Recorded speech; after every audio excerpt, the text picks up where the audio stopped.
so. Let's do it.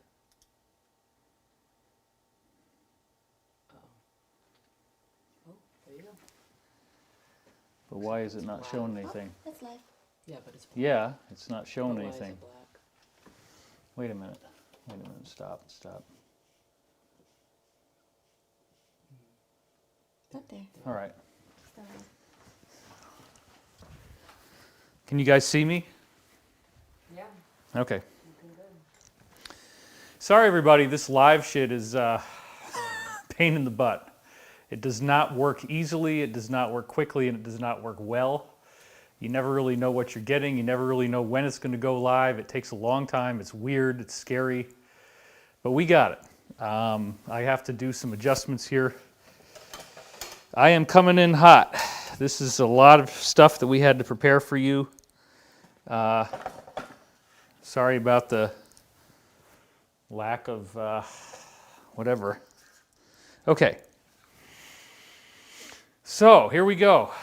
We have quite a show today. This is really a very interesting moment in our timeline. And I will just point out to you to start with that we have received new briefings. Those briefings are very amazing. So I'm going to cut to the chase, stop the suspense right off the bat, and say that we heard it years ago and I had forgotten about this. Is there a problem? Okay. I'm very concerned about the way this is working. It's very difficult to get a live stream to work, as it turns out. Anyway, the briefing is that we are going to get 3 days without internet and without telephone. You will be able to call 911. You will be able to call other emergency services. You will not be able to use the internet. It will slow to a crawl, or maybe not even. You might be able to get your email. I don't know if you're going to be able to text people or not. But basically, it's a shutdown of the phone and the internet. And that's for 3 days. We have 4 different sources that are telling us this, and one of those 4 sources has 5 different independent sources that told him this. The timing that we're getting on when this is going to happen is anywhere from today or tomorrow.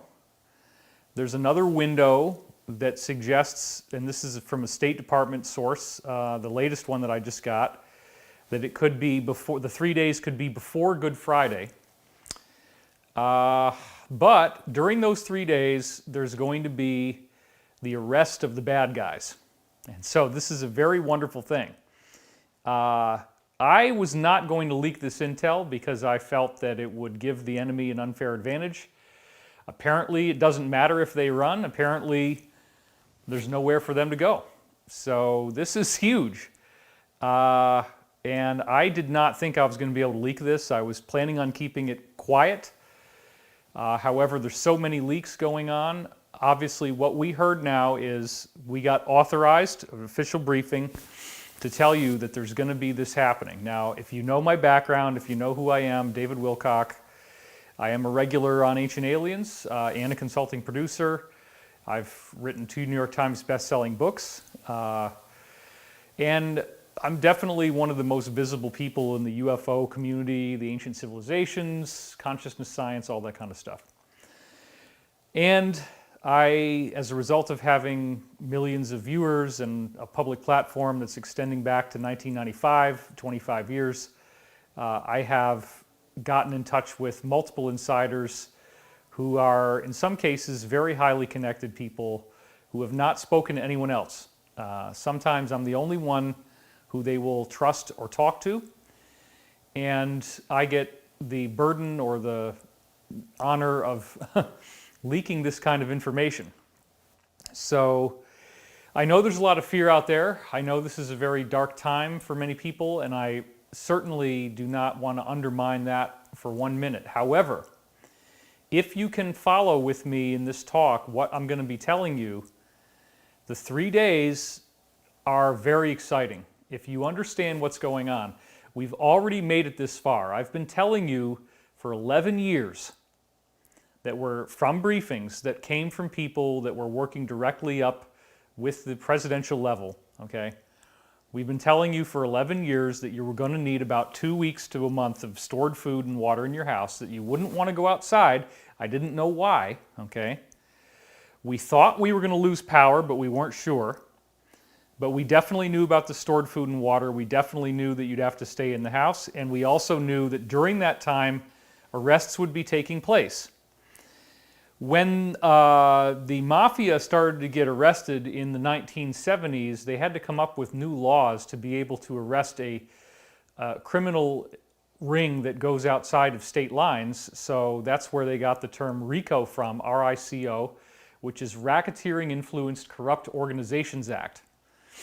And what RICO does is it allows for a group of individuals who are working in different states to be arrested all at once without a pre-existing trigger that would make it obvious what was about to happen. In other words, you don't want to tip them off. You want to keep them in suspense. You don't want them to know what's going on. So, what you have to do is create sealed indictments. Now, a sealed indictment is something that's very specific, and this is something we need to review today. A sealed indictment is where you have a grand jury that has been convened. Now, a grand jury can only be convened on one of three levels. It can either be county, state, or federal.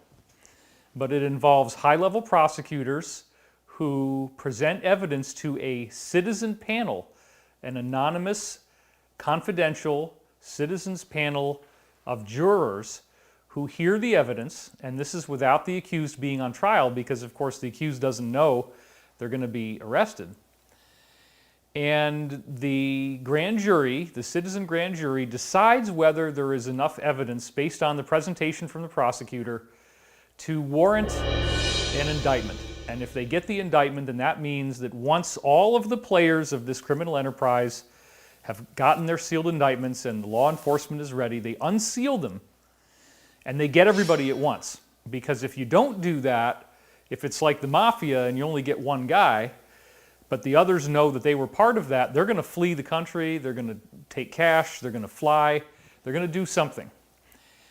So that's where you get your sealed indictments from. Now, we have a lot of sealed indictments, and from what we're hearing, during those 3 days, many of these indictments will be unsealed and many people will be arrested.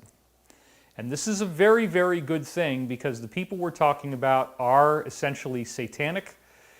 They did create this virus. That's one of the things you're going to hear again today. They didn't get it right, though. They got the contagion part right, but they didn't get the lethality. And I'm going to show you a guy who is actually just as credible, if not more so, as the head immunologist in the United States, Dr. Anthony Fauci. This guy, Dr. Michael Levitt, is literally like the Jimi Hendrix of epidemiologists, okay? And Dr. Michael Levitt is saying, what's the big deal? This thing is not that bad. It's not very dangerous. It's not going to last very long. And he actually was able to predict how many people would get sick and die in Wuhan based on the existing numbers. He was able to get it within a very, very narrow window. And so we're going to see him telling us that this is not a big deal. So I do want you to respect social distancing. I do want you to stay home. It's not as lethal as the media is making it out to be. Dr. Michael Levitt makes a very good case that this is all, a lot of it at least, is fear-mongering. Now, a lot of people die from the flu as well. More are going to die from the flu probably than coronavirus. But the problem is that coronavirus, because it's so contagious, you're getting a large number of deaths, relatively speaking, in a very short time window, which overloads the capacity of the healthcare system. The flu doesn't get everybody all at once, so there's more time for everybody to kind of pass through the system. So this is really the main issue. Now, if this were a true epidemic, if the lethality rate of this thing were, let's say, 10% or 20%, then you have a truly unbelievable disaster that is nothing like what is happening now. And we don't even want to think about the horrible decisions that would have to be made. It would probably involve mass burials. All this kind of horrible stuff would have to be done. That's not happening. The healthcare system has been tested. People are getting what they need. They're getting the care they need. They're getting, auxiliary hospitals are being set up in places like New York City. It's only really in Italy where their economy is so strapped that they've had to triage. It's very, very sad that certain people are just not being admitted in because they don't have a high enough chance of surviving. That does not happen in the US, and it probably won't, based upon how fast we're able to create these mobile hospitals and get everything going. And the military is your friend. The military is not trying to hurt anyone. They are helping with distribution of food, distribution of medicine, getting people critical care. That is what's going on right now. So the 3 days is the new briefing. This is something that I had told Elizabeth a few days ago. I was very, very excited about it, but there is no way that I was going to open my big effing mouth and be the guy who ruined disclosure for planet Earth. Believe me, I don't want that. So I was actually quite shocked when I found out that we were going to be authorized, that we were authorized to leak that intel. So when you no longer can get online and when your phone doesn't work, you got to wait 3 days. And then when the lights come back on, metaphorically speaking, even though they shouldn't be off, we're not expecting abnormalities in power. When the lights come back on, what have we been told? We've been told that every news channel and all the websites, all the television shows, they're going to have this 8-hour chunk of information. And they're going to play it 3 times a day. If you want to watch the whole thing, you got to watch 8 hours. It's going to run 8 times 3, 3 shifts a day of 8 hours. And that's all there's going to be. And this is going to be information that tells you that the planet was being run by a satanic cult. And I know it sounds crazy. It's like, well, David, this sounds like a really stupid, bad horror movie, but that's actually the way this thing is going. There are people on this planet who have been here trying to plot against us for many, many years, and they have not succeeded. They have lost decisively. If you really want to understand what's going on, I'm going to talk about some archetypes today. And one of the archetypes I'm going to talk about is the father archetype, okay? And I'm going to lay something on you here about Trump. I'm going to say that Trump is dad. On an archetypal level, Trump is dad, okay? Wow, that's pretty controversial. Well, think about it. We end up bonding with politicians as if they are family members. And so whether you like him or not, I'm not saying that. I'm saying that archetypally, Trump is America's dad. He's the guy running the country, okay? And in our own personal lives, let's try to get away from it being Trump for a second and think about what it means to have a father, okay? If Trump is dad, then a lot of people are having daddy issues right now. Really bad. I can't stand dad. Dad pisses me off. Dad makes me so angry. Frickin' all he does is this crazy, crazy stuff. And why won't he listen? Why doesn't he understand me? And oh my God, he's foul-mouthed. And oh my God, he hasn't been the best that he could be, okay?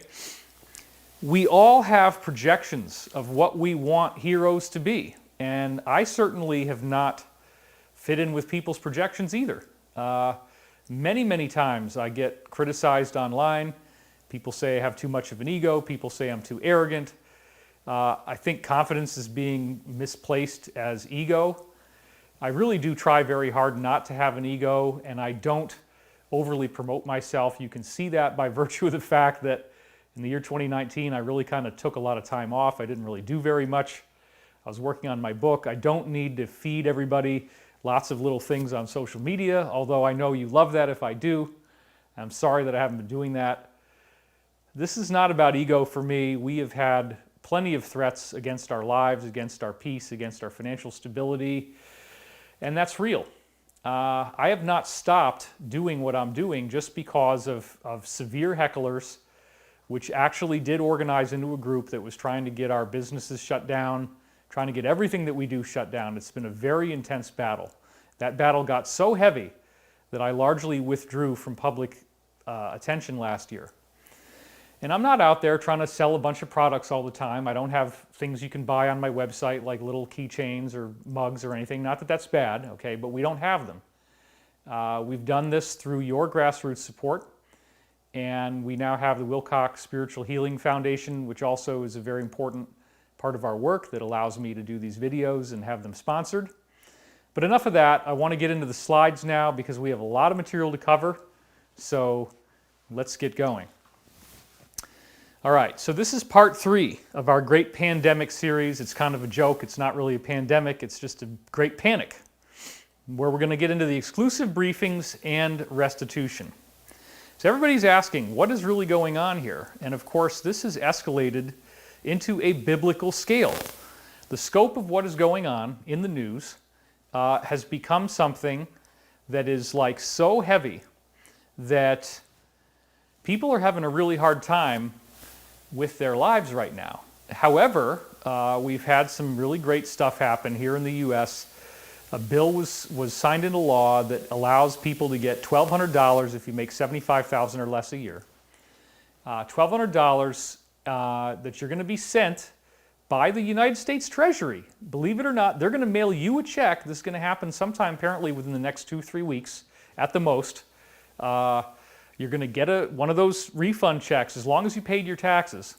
You get one of those checks and it'll be, depending on what your income is, and I believe it's like up to $3,600 for a family, and they're also potentially going to do more. Now that's another thing that we heard before, that there would be some kind of payment back to the people. That is already happening. So we're going to get a lot more into that bill and how it was passed, but I also would recommend that you watch the Great Pandemic Part 2 at least, because there's a lot of material that I'm only going to touch on very briefly here that we covered in much more detail before. So one of the things, just to start this off, is, again, as I said last time, the factories in China are returning to production. This was news from March 3rd. Okay? So anybody trying to tell you China's all dead and gone, that's not true at all. China is now back up to at least 95% production, maybe more. They're basically fine now. They've gotten over this thing. They have no new cases, no new deaths. So let's just have a bit of quick review from last time, where you start to see how this might have a dark, sinister aspect to it. Prince Philip, the husband of Queen Elizabeth, the reigning monarch in the UK, in 1988 said that he wanted to be a virus. And I showed you this very disturbing picture of him. He looks like a Sith Lord in this picture. Well, here it is in The Guardian. Did I say that? Where he says, in the event that I am reincarnated, I would like to return as a deadly virus to contribute something to solving overpopulation. Now that right there is what you call the revealing of the method. Okay? They came right out. He came right out and said, I would like to contribute to solving overpopulation by being a deadly virus. Which means he supports millions or billions of people dying to combat overpopulation. So now I want to take you back again to May 24th, 2009. This was in the Sunday Times. It got taken down pretty fast. Billionaire Club in bid to curb overpopulation. America's richest people meet to discuss ways of tackling a disastrous threat. And then, of course, you look it up on the Wayback Machine. It's not there anymore. You have to go back to October 6th or before, and then the blue rather is when it was live, and then the 24th is when it turns into a busted link. So we're going to read a little of this again. Some of America's leading billionaires have met secretly to consider how their wealth could be used to slow the growth of the world's population. The philanthropists who attended a summit convened on the initiative of Bill Gates, the co-founder of Microsoft, and they discussed joining forces to overcome political and religious obstacles to change. Okay, let's just look at that right there. How could their wealth be used to slow the growth of the world's population, meeting in secret to overcome political and religious obstacles? So this again is very highly disturbing stuff, because a religious obstacle would indicate that people would think God wouldn't approve of you doing this. Well, how are you going to stop overpopulation? Probably by killing people. Okay, here we go. Described as the good club by one insider, how ironic that is. It includes David Rockefeller Jr., Warren Buffett, George Soros, Michael Bloomberg, and media moguls Ted Turner and Oprah Winfrey. And some of you guys gave me some shade about Oprah Winfrey the last time. Look, I don't know if Oprah was into this more or not. I did hear that she threw up at the meeting. I personally do not feel Oprah wants to kill billions of people. I think that's kind of silly based on who she is, but some people are like, oh, no, Oprah's really evil. Okay, you can have that opinion. I'm not going to share that. You can tell me why you think it's true in the comments if you want to, and I'll try to hear you out, but I personally intuitively don't feel that Oprah is an evil person. Okay. They gathered at the home of Sir Paul Nurse, a British Nobel Prize biochemist and president of the private Rockefeller University in Manhattan on May 5th. And it was so discreet that they had to keep it secret and say they were going to security briefings. So as I asked, why would this be so secret if these guys weren't planning something evil to try to reduce population, at least what we would think of as evil? Stacy Palmer, editor of the Chronicle of Philanthropy, said this summit was unprecedented. We only learned about it afterwards by accident. Normally these people are happy to talk good causes, but this is different.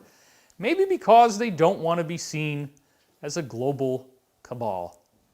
Oh my God. You've got to be kidding me. Some details are emerging this weekend, however. The billionaires were each given 15 minutes to present their favorite cause. Over dinner, they discussed how they might settle on an umbrella cause to harness their interests, and taking their cue from good old Bill Gates, they agreed that overpopulation was their priority. Well, isn't that nice? Another guest said there was nothing as crude as a vote, but a consensus emerged that they would back a strategy in which population growth would be tackled as a potentially disastrous environmental, social, and industrial threat. So that's what they're saying, folks. They think that we are the problem. They think that we are a disastrous threat to planet Earth. And one of the initiatives that they've had is deindustrialization. Deindustrialization was the real reason why Greta Thunberg got up there and was blasting that the governments aren't doing anything about climate change. And then you had all the cabal, deep state type people like Hillary retweeting her and saying, you go girl and get it going, we love you. Well, guess what? The carbon cap, the carbon tax that they were going to put out there in the world was intended to create these emissions goals that countries had to meet, knowing that the goals were unreasonable. And the idea was that they were going to shut down society so that if you are producing more than your carbon cap in terms of your emissions, they literally want you deindustrialized. They want to shut down all the factories. So what they're doing right now with COVID-19 is the same idea. They got the same result, which is everybody's at home and nothing is running. And we're going to talk more about that later. But I just want you to be aware that these guys have wanted the planet to be where it is now, where everybody's at home, industry is much less, it's only critical services. It is not going to last this way, okay? It's not going to last very long. It might last through another month. You know, Trump just had to extend it to the end of April. That just came in today about the idea of people, you know, not leaving the house. But during this time, when the phones go down and the internet goes down, that's when you know the big magic stuff is happening. And I am so excited about this. We hardly told anybody. We told Beth's parents. I talked to a couple very close friends who I could trust, and that was it. Until I got the word that we could leak this intel, I wasn't going to say anything about it because I do not want to screw this up. But now we know. So it is right around the corner that these guys are going to get arrested. But they did want to destroy millions of people, billions of people with a vaccine. So here we go. This is something so nightmarish, this overpopulation, that everyone in this group agreed it needs big brain answers. They need to be independent of government agencies, which are unable to head off the disaster we all see looming. Well, why would you go over governments if your tactics are ethical, and why would you want to subvert religion? Why all the secrecy? They wanted to speak rich to rich. Oh my God. Without worrying that anything they said would end up in the newspapers to paint them as an alternative world government. As I said last time, the very next year, the guy who put this thing together, Bill Gates, founder of Microsoft, spent $10 billion more on vaccines over the next decade. Plus, he already put in $4.5 billion before. So that's a total of $15 billion. And as we saw from Lyndon LaRouche, there was a couple other things I wanted to just get in here. Again, the meeting was conveyed on the initiative of the man deemed by Forbes to be the world's richest, Bill Gates. And Warren Buffett pledged $31 billion, the bulk of his fortune, to the Bill and Melinda Gates Foundation and David Rockefeller. So let's do the math. Just between Gates and Warren Buffett alone, you got $46 billion. Now, I actually did some math on this, and I was looking at the number of people in the world who have died from COVID-19, and it's like 25,000 something, I believe. And anyway, I did the numbers, so I don't remember them off the top of my head. But if you take $5 billion away for other expenses and you give these guys $41 billion to play around with this vaccine, and if, as I'm going to argue, they designed this thing, they designed the COVID-19, this is their plan. 1988, Prince Philip says, oh, I'd love to be a deadly virus to help curb the horrible problem of overpopulation. 2009, they say we got to subvert governments, we got to subvert religions.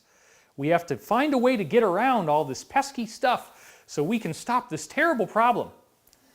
Well, if you actually look at the idea, let's just take $41 billion as the price they spent to get this virus that comes out 10 years later. Apparently, the briefings have told us the virus did not succeed. They got it to be highly, highly contagious with this little spiky ball, right? It's highly contagious, but it is not highly lethal. And they were hoping to take the contagion of COVID-19 and then get the lethality included, but that part didn't work. Thank God. Okay? Nonetheless, this thing is very contagious, and so it's not normal that we would all have to stay in the house. It's not normal that something would spread this far. This is designed. This is not something nature would do. So if it costs them $41 billion and they have only killed 25,000 people, that means they spent $1.5 million per death. $1.5 million of their money spent on this frickin' virus to get these 25,000 or so deaths. So here's what I would propose, guys. How about you give a grant to 25,000 people who are up and coming, who have proven that they have a cool idea, something that could change the world, something that's positive, and you hand out 25,000 grants for $1.5 million. Now, are some of those people going to blow it? Are they going to have a crappy life? Yes. Are some of those people going to do something wonderful with it? I believe so. And would the percentage of the 25,000 people do something greater than whatever this thing is that they think they're getting something out of? They're not getting anything out of this. They're just screwing with everybody's head.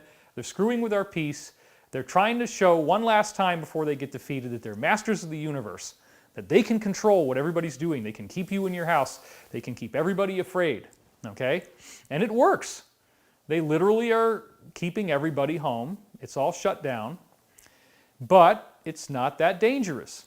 It's not really killing that many people, as we're going to see from Michael Levitt, the Jimi Hendrix of epidemiologists, who should be respected. So yeah, I think $1.5 million per person could have been spent a lot better than on this crap. Let's go back to the slide. Besides the three conveners, the meeting was attended by Mayor Michael Bloomberg, who just ran for president, drug promoter George Soros, Peter Peterson, the genocidal advocate of government budget cuts who co-founded Blackstone Group, not the same Pete Peterson I know, former hedge fund manager Julian Robertson, former Cisco Systems chairman John Morgridge and his wife Tasha, real estate speculator Eli Broad and his wife Edith. Then we got David Rockefeller's son, David Rockefeller Jr., Ted Turner, and Oprah Winfrey.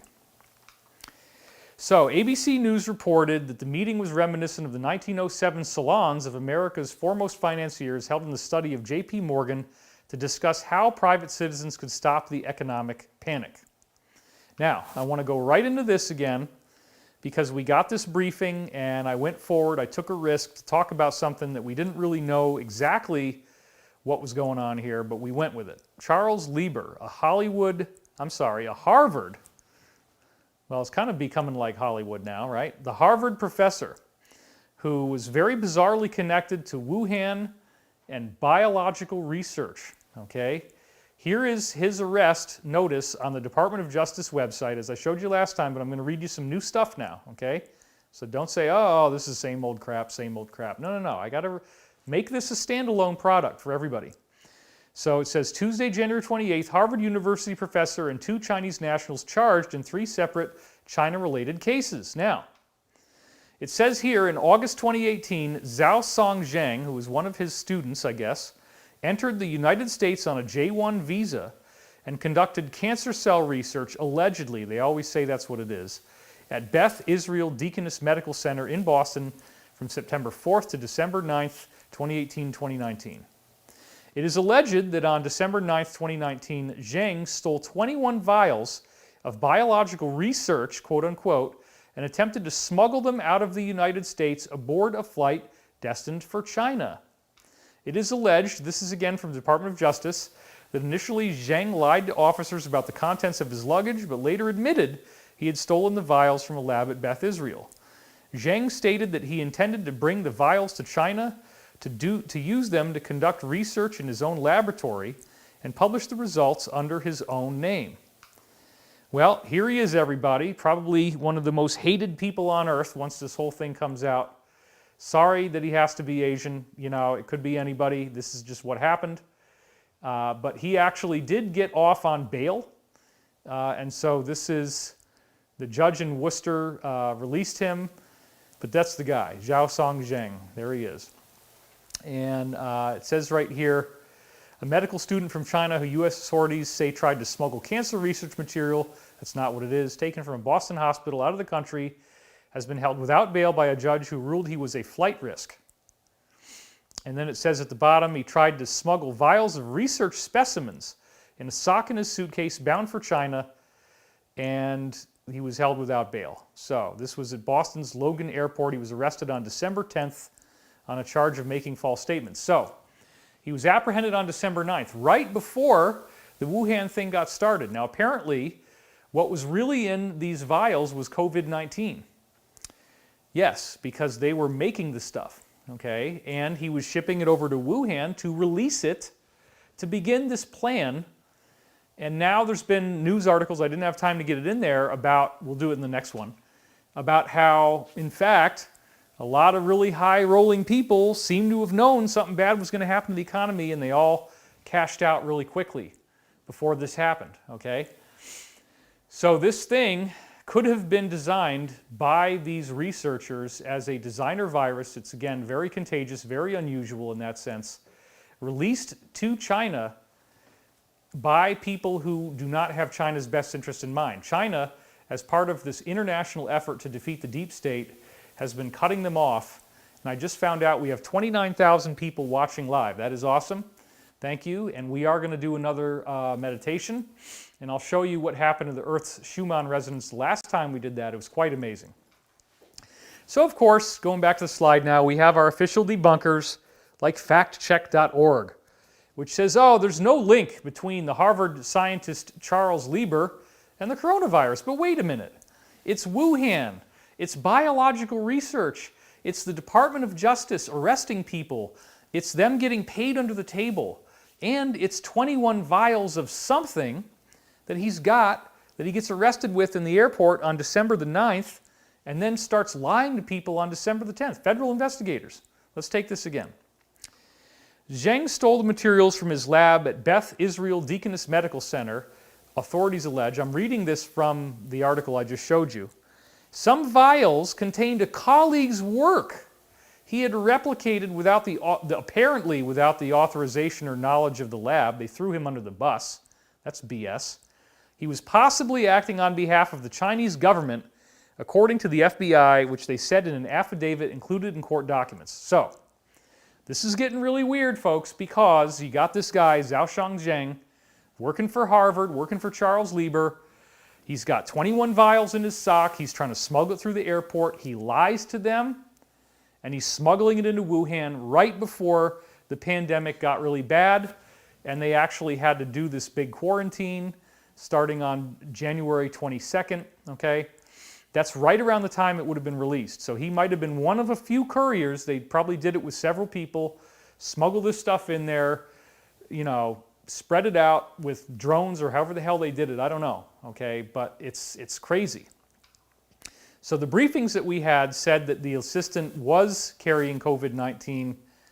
So again, Charles Lieber, man, I'm sorry for you. I'm sorry that you caved into this and thought this depopulation agenda was a good idea. You know, he does look sad. He does look troubled and conflicted, every picture. And man, I would be too, because I would rather die than play this game. I would rather take my own life, put me on the table. You know, I would go before I would do something like this. It's unbelievable. So what the briefings also told us is that Lieber's research was financed by none other than good old wild Bill Gates himself. And isn't it interesting, after this arrest takes place, Bill Gates has mysteriously resigned on none other than Friday the 13th of March. This is the announcement right here. But now I bring you the next big thing, which is that we told you this on the last time we did our show, and the very next day, QAnon confirmed the intel. Right here in post 3896, where it says, you know, first of all, they're quoting from a paper that goes back to like 2007 or something, where the green circle is. It says, severe acute respiratory syndrome coronavirus as an emerging and re-emerging infection. And then they say the China virus, worth remembering, Wuhan Institute of Virology. What is the geolocation?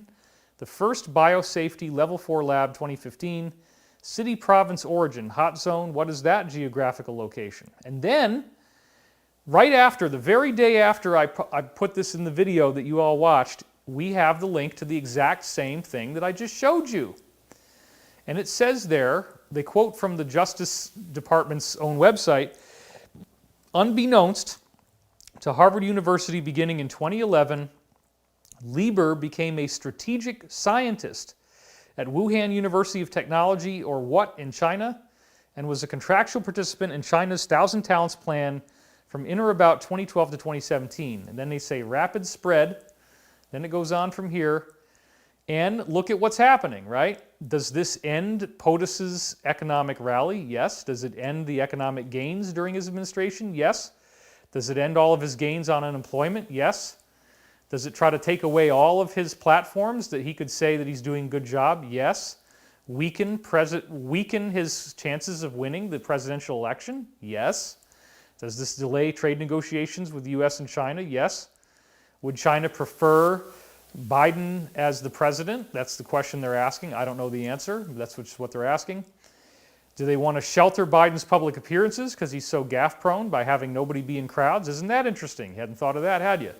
Do they want to shelter him from being in debates? Oh, we can't debate anybody because, oh, we'd get sick. Well, think about it. Are they pushing a new revised presidential 2020 vote by mail, which is unsecure? Sure enough, that could be what it is. It's all part of the election, folks. Are they pushing a Democratic wish list of unrelated items? What is the mathematical probability that this occurs, the time bomb explodes at the exact point in time that allows for maximum damage above prior to the presidential election? Outside of the standard deviation, oh yeah, who benefits the most? Well, that would be the deep state. The Mueller investigation failed. The impeachment thing failed. Why was it critically important that impeachment had to be rushed through the House? Mainstream media, Democratic Party, Hollywood narratives have all failed. The coup failed. Democratic Party leading nominee established prior to lockdown takeover, that was Sanders. So Sanders had to be eliminated to put Biden in the front. Occam's razor simply states that any of the given set of explanations for an event occurring, the simplest one is most likely the correct one. Now, I know what some of you are thinking. Oh my God, David's alt-right, David's a Trump supporter. Of course Trump is going to try to make it about himself. Of course Trump is going to try to make it about the election. Now, let's just try to be clear on this. Remember, Trump is dad, okay? Archetypally, Trump is America's dad right now. And you might not like your dad. You might not get along with your dad. You might think your dad is a real a-hole. But we also have to get along as a family. If you have somebody as the President of the United States, you have to be able to function as a country And there is an electoral process where if you don't like who you have, then you vote for somebody else. Now, a lot of people got really upset because you had Buttigieg and Sanders and candidates that some people were getting excited about, and they all got sidelined. And wait a minute, now it's Joe Biden. So please understand that the electoral process, as I said in the last show, the big 5-hour extravaganza, the electoral process got hijacked, right? We didn't get the results from Iowa, and New Hampshire got screwed up. And if those had settled in, it probably would have crystallized around Sanders, but it didn't. They're trying to give you the same old Hillary, Podesta, deep state guy so that it's not really an election. You feel hopeless either way, right? If you don't like Trump, you're going to feel hopeless if he wins again. And you don't like Biden either, and you might even like, oh my God, am I going to push that lever? Am I going to actually say, you know? And then you got somebody like Ralph Nader who comes in and scoops up that other independent vote that, you know, is never going to be enough to win. Okay. All I'm saying is this. In the last show, I presented to you the history of something called the Alliance. It goes back, in Russia, it actually goes back 300 years. They've been trying to defeat this so-called Illuminati. We'll get into that a little more. Here in the U.S., it's been going on since the Korean War, which is from 1950 to 1953.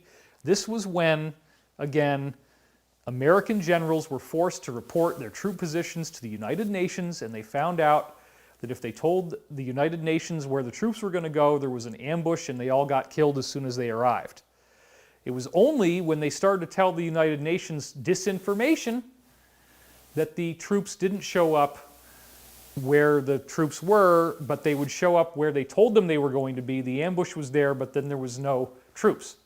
So the American generals realized that the United Nations was actually killing off our soldiers, and they're supposed to be our allies.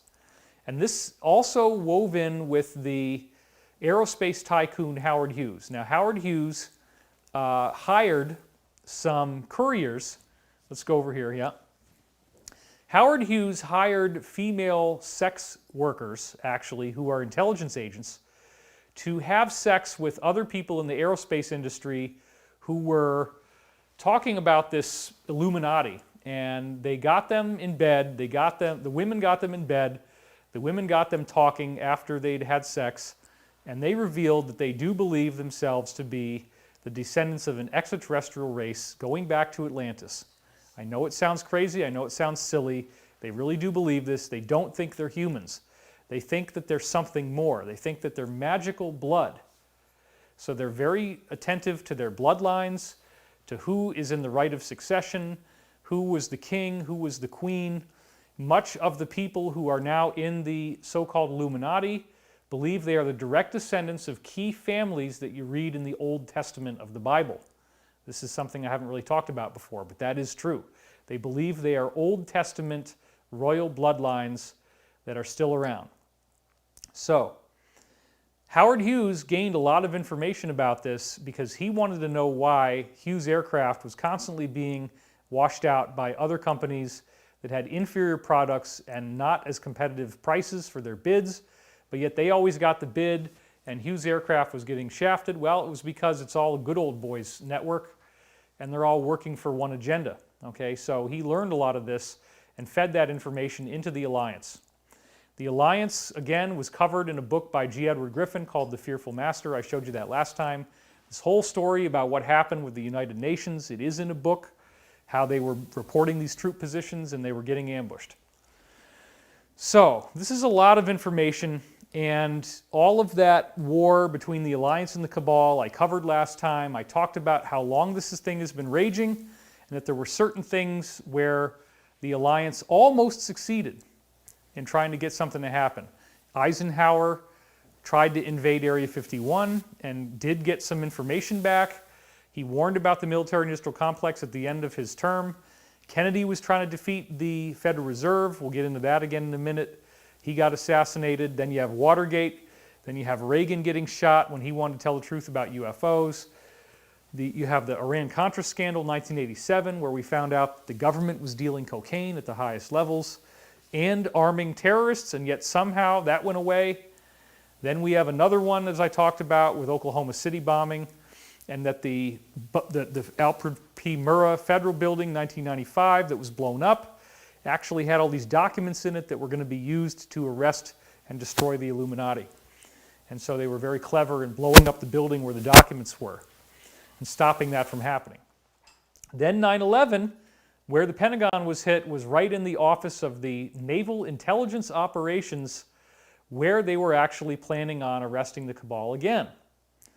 So now we've had all this, 19 years since 9/11 have passed, and there's been this vicious war behind the scenes, which I first learned about in 2009 from briefings from a high-level insider, Dr. Pete Peterson. And he was telling me that he was having meetings in these sensitive or secure compartmented information facility rooms. That's SCIF, or SCIF, okay? They call it a SCIF room. It means you cannot get a cell phone call, radio waves don't go in there, they can't hear you, they can't listen to you with any surveillance equipment, whether it's satellite. I mean, they have satellites where they can shine a laser at the window of your house and listen to your conversation just by the jiggling of the glass. And it's an invisible laser, you'd never see it. So if they want to listen to you, they're going to listen to you, okay? They also, the NRO has facial recognition tracking. And, all right, I'm getting a message about microphone static. I don't really know what that is. No, we can't do that. We can't do that. Maybe if we just tighten this part of it. No, that part seems fine. I think it's a connection thing there. So what are you actually hearing? You're hearing rustling noise, or you're hearing the buzzing when I'm talking? It rustles when you It's move, rustling? and then can we tighten that thingy? Where's it at? Can you It has, lock it? yeah, it's just, That might be why. Maybe this needs to be tightened a little more. This part. that probably has nothing to do with it. You can still tighten it, but this is a possibility. This one right here. No, that's not going to work. It's more when you step forward or turn. Anytime Which you makes me move, think it's part of the unfortunately. receiver. Mhm. Just because I can see that part's not moving. And that's just a cord thing. Yeah, I mean, there's not a whole lot we can do about it, so I'll try not to turn. All right, we're building the plane as we fly it, as they say. I'll put that down. Okay, so this whole, there's a lot going on here, folks, and it's not easy to be the guy who tells you this stuff. I get that. I'm not really having a fun time being the guy that tells you these things. I feel obligated to do it because I don't want to see these people succeed. But the Alliance is a really cool thing. So in 2009, I started to find out about SCIF rooms where they're having these briefings, and the military is discussing this satanic group that's trying to kill everybody on Earth, and how can they defeat them. And Pete Peterson was brought in on that, and I was getting these very interesting pieces of information. I don't know if Pete was supposed to tell me everything that he said or not. Some of these briefings probably were not supposed to be told to me, but I got them anyway. And I was making decisions as to what to leak and what not to leak, but there have been plans to try to get this mass arrest done ever since 2009. In fact, there were various points where we thought it was going to happen very soon. And I've taken a lot of heat for that. I've been talking about mass arrests for 11 years, and I've been saying it was right around the corner. Well, now what we have is, during the Obama administration, they were going to do a military takeover. They were going to do this thing where the power gets turned off for 2 weeks, you're in your house, you can't leave, there's military outside, and they're arresting the deep state. But it was going to be a surprise, and people weren't really necessarily going to see this coming. It would have caused a great deal of fear. At the last minute, they pulled the plug on this plan because, and here's another important thing, the Alliance does not have a lot of money. Let's go back to so the Alliance is actually, it's a grassroots effort, believe it or not. They don't have an enormous amount of resources financially to do what they're doing. So they needed someone who could self-finance. They wanted to actually have an Alliance candidate run for president, somebody who could be supportive of what they were trying to say. So there weren't very many choices. They needed somebody who had the ability to self-finance a campaign, who was not a satanic pedophile blood drinker, okay? They needed somebody who actually could find out what was really going on and be repulsed by it and want to do something about it. So they brought in Donald Trump. Before he ever decided to run, he was brought in by military friends of his. He got these briefings that lasted for 2 weeks where they showed him some really, really horrible stuff. And they convinced him to run for president and that he would be starting to tell people things that you've never heard in any campaign before, starting to really talk about what's actually happening. And so I admit that I enjoyed the debates where Trump was going after establishment candidates, because remember, it was going to be Jeb versus Hillary. Ooh, Bush versus Hillary. My God, it's so exciting, you know. No. Trump was the wild card, and so I don't agree with everything that he said publicly, of course, but if you're only paying attention to what the media is telling you, you're missing this huge thing that's going on. Because I've been getting these briefings about what was Trump really doing here, and then I start to see these briefings come out on 4chan in the beginning of the year 2017 through a source calling herself Mega Anon. I published her on October 11th, and I became friends with her. We started talking on the phone a lot, and she was talking about the idea that the reason why Trump got into office was to arrest these people, that he was working with the military and the international community to do that. It's an international effort. And then after I publicized this on October 11th, the QAnon stuff started on October 28th. And it started only 6 days after my second update from Mega Anon. So it started on the same platform originally. It went from 4chan then over to 8chan. And now 8chan, as I said last time, has been relocated, this is provable, onto the Department of Defense's own web server, which has an IP address that begins with 11.11.18. So this is very, very interesting because there's now almost 4,000 of these Q posts, and they definitely appear to be coming from the US presidential administration. And they've gone way out of their way to do what are called Q proofs. In fact, some researchers have found over 500 examples of this, where Trump will tweet something right after Q says something, and they try to get it as close together as possible in the timing, or Trump will say something that Q has already said. There's many of these examples. Trump has talked about the number 17, the 17th letter of the alphabet is Q. So the media has also spent an enormous amount of time trying to debunk the QAnon stuff, trying to say it's not true, it's not real, it doesn't matter.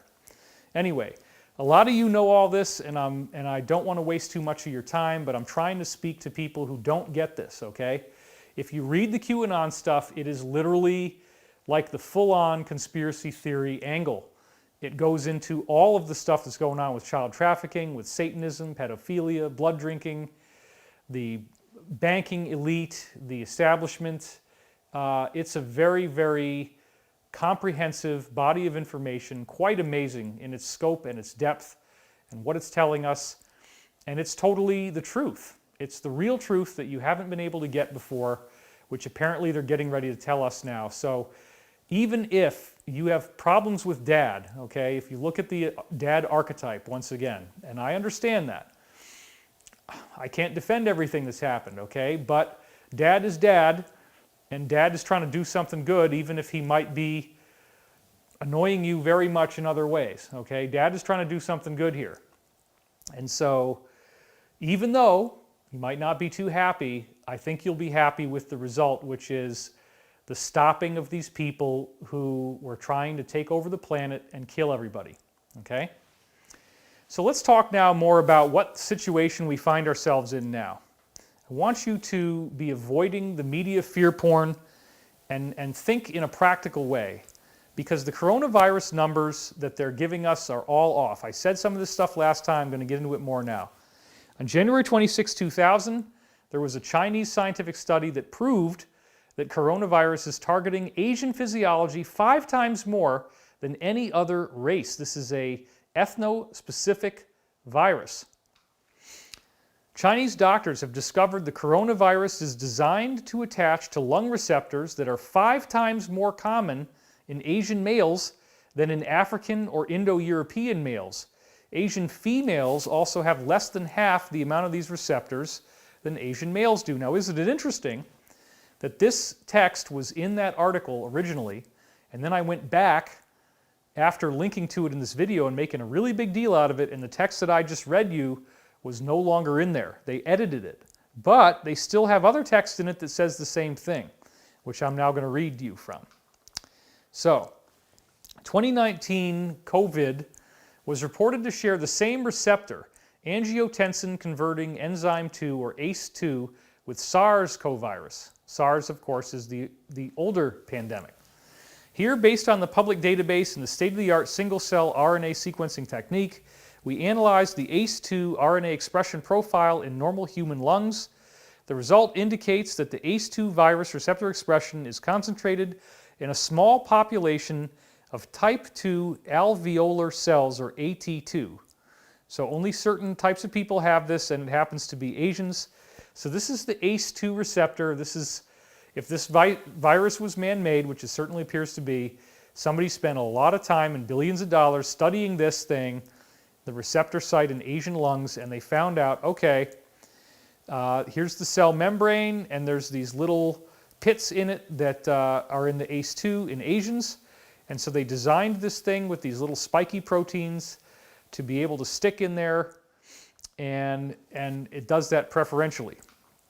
So the ACE2 distribution, this is now still on the paper as of today, is also more widespread in male donors than females. At least 5 different types of cells in male lungs express this receptor, while only 2 to 4 types of cells in female lungs express the receptor.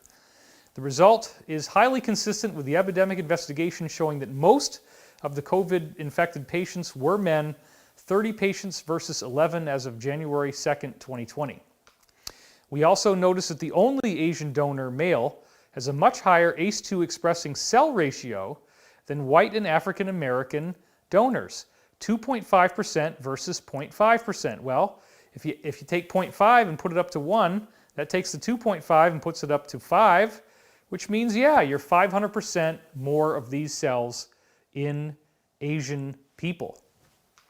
This might explain the observation that the new coronavirus pandemic and previous SARS pandemic are concentrated in the Asian area. So once again, this is sick stuff. This is what you would expect if somebody was trying to target the Chinese as part of an ongoing economic war, which is happening. The Chinese are trying to defeat the deep state folks, and so this virus was partly intended to try to crush them in this war, because apparently, as of February 19th or thereabouts, the Asians have now cut off, the Chinese have cut off the deep state's line of credit. They will not accept anything but gold as payment anymore, and this is what finally drove everything over the cliff. But it's a good thing, because it's leading to everybody getting arrested, and it's actually happening faster than we expected. So then I saw this article on March 19th, 2020, in which it says again that 80% of the victims dying from this thing are men. Interestingly enough, the coronavirus is killing far more men than women. And I'm going to read you from this article. There's the link. With more than 200,000 coronavirus cases worldwide and thousands of deaths, a striking pattern is appearing in the hardest hit countries. More men are dying than women. Nowhere is this trend more pronounced than in Italy. Men make up nearly 60% of people with confirmed cases of the virus, and more than 70% of those who have died from COVID-19. 70%, more than 70%.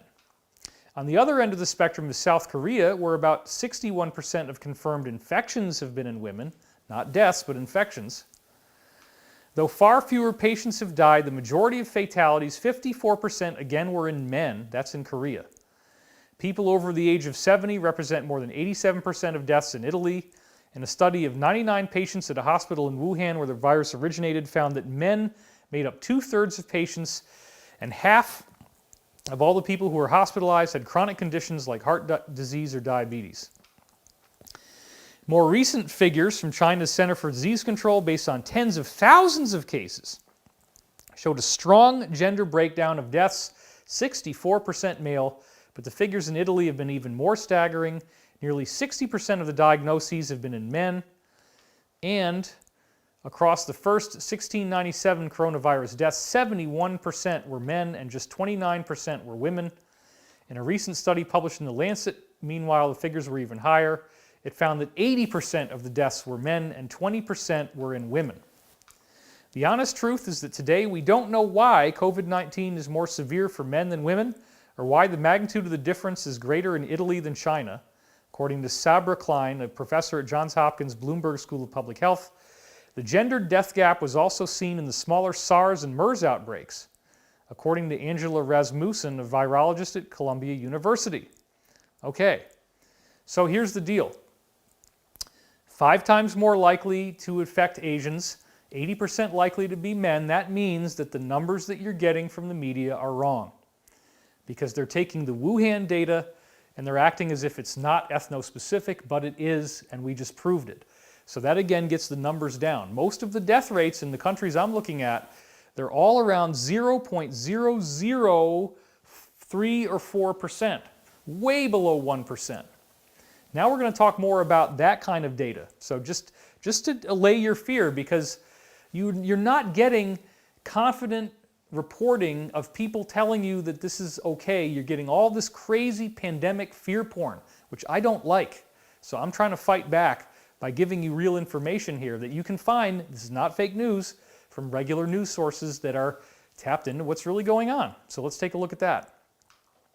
The Wall Street Journal gave us some honest facts in an article they came out with recently. We'll have that link in the description soon enough. Number one, they're showing that the current charts instill fear deliberately because it says the current charts instill fear are not relevant. This chart only shows the total number of cases to date, which is no longer a relevant number. They just keep adding up the numbers and they just keep making the graph higher. But in fact, it's falling off very quickly, the actual number of cases. Number two, the number of cases per million are very small. You look over here on the right, that's the total number of cases per 1 million people. And you can see those numbers are very small. So this is way below 1%. The highest number is Italy at 778, as you can see there. And that is only 0.07%, okay, if you calculate it. The affected countries are showing regular ongoing declines. Look at this. The China coronavirus is spreading, but probably not accelerating. So you look at these different colored lines and you see, okay, let's see. Blue is China, yellow is South Korea, green is Italy, orange is Iran, and the red is the USA. And sure enough, look at what's happening. It just falls off. And so on the X graph at the bottom, you see those numbers, 3, 5, 7, 9, 11. Those are the number of days, okay? And then you can see there that at the time this chart was made, everybody is going down within a month. It's pretty much almost gone within a month. There's a little spike there, as you can see, with the Chinese data on day 29. But it's not necessarily going to last. It's a bell curve. So that's the next thing. The virus follows a bell curve and it declines fast after it peaks. That's what we see right here. Number 4, the coronavirus will decline no matter what the media says. The virus is on a bell curve, as the numbers from China and South Korea point out. This thing reaches a fast peak and then declines, as viruses typically do. So look at this. You're seeing on the x-axis again, the dates, and then you're seeing China on the left and South Korea on the right, okay? China gets hit and it starts to peak around January 27th, and already by the time you're less than a month later on February 21st, it's already, the bell curve has gone way the heck down, and then look at that, it starts up in South Korea around the same time, it peaks, and it drops right down again. Now here's the next thing.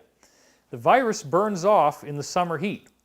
If you look in these areas, it says here this virus will likely burn off in the summer like other viruses, and I'm not going to read all this, but basically where the green areas are is where the virus is thriving, and in the red areas, like throughout Africa, there are very, very few cases of coronavirus. So this virus does not like the heat, and now that things are warming up, it's not going to do well for the virus. So whoever designed this virus, now think about this, if this was a designer virus, they knew they had to release it during the winter. And sure enough, the China thing starts right at the end of December, Zhao Songjeng was going in there as of December 9th. That's when his flight would be. And they were planning on probably releasing those vials and other vials soon afterwards. His vials were not included. If they had been, it probably would have infected a lot more people. But thank God he got stopped, and now he's been arrested. And one of the briefings we got is that we're going to be told this on a collective level. Guess what, everybody? This really sucks, and I'm sorry to tell you this, but the virus was man-made. We know who did it. It traces back to Bill Gates, to this overpopulation thing they were trying to do. That's going to be a huge pill for people to swallow.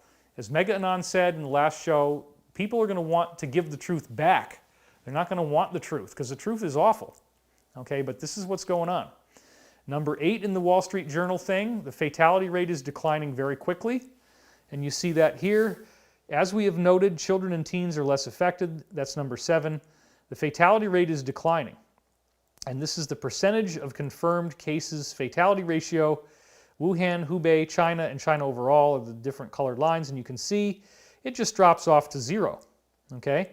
Based on this data, Jin, the scientist they were interviewing, Jin suggests we should probably open up schools and public places. The numbers indicate it would be okay. More people are concerned about government actions impacting the economy than they are concerned about the actual virus. And this is confirmed by the Nobel chemist Michael Levitt, who says that this whole problem, now that we're doing social distancing, is going to end very soon.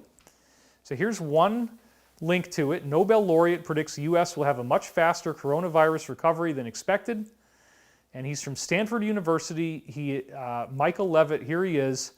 He's no slouch. He won the 2013 Nobel Prize in Chemistry. So I think that means we can trust him to know what he's talking about.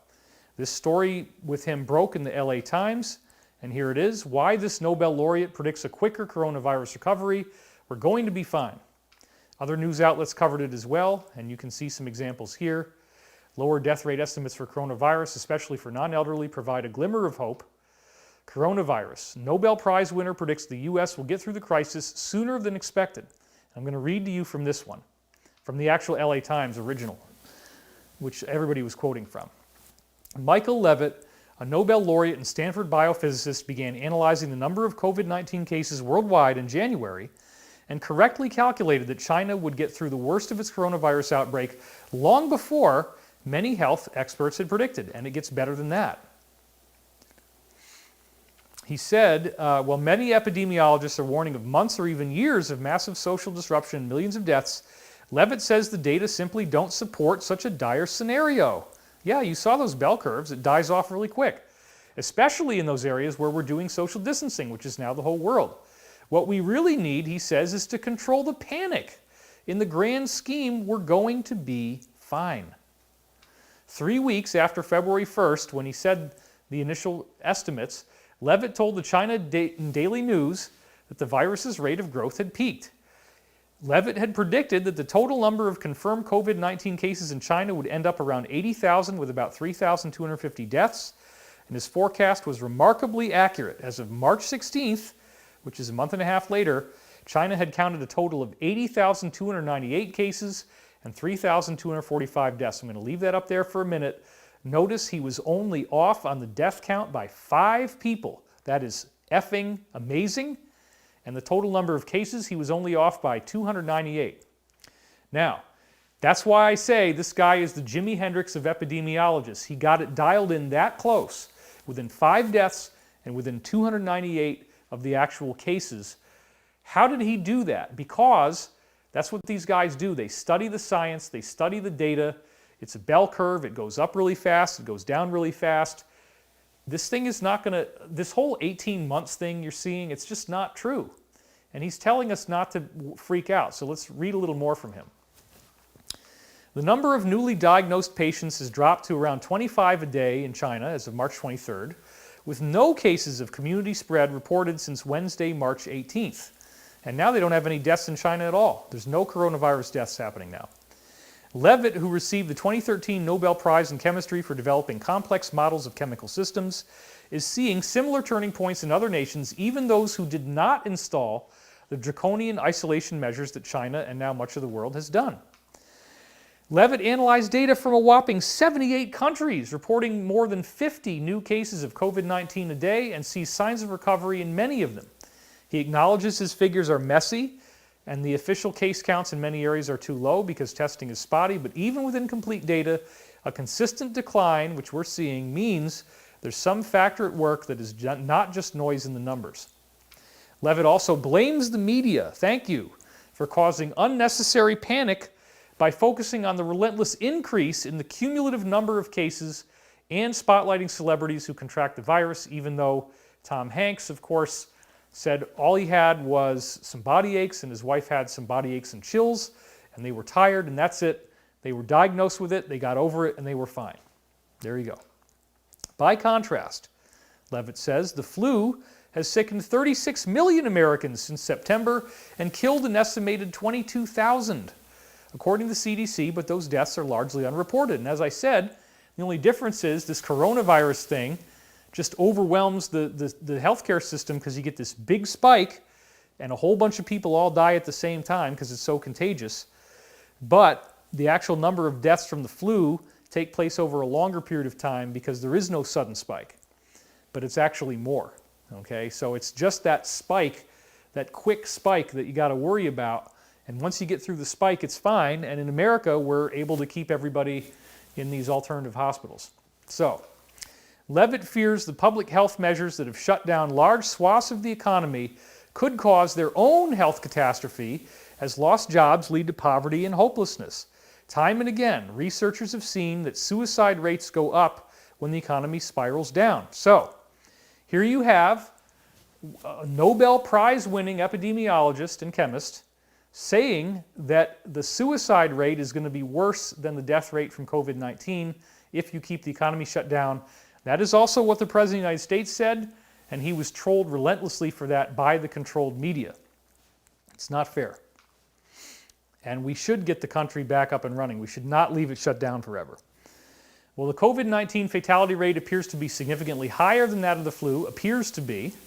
Levitt says it is quite simply not the end of the world. The real situation is not nearly as terrible as they are making it out to be. There you go. The real story, folks, is the defeat of the deep state.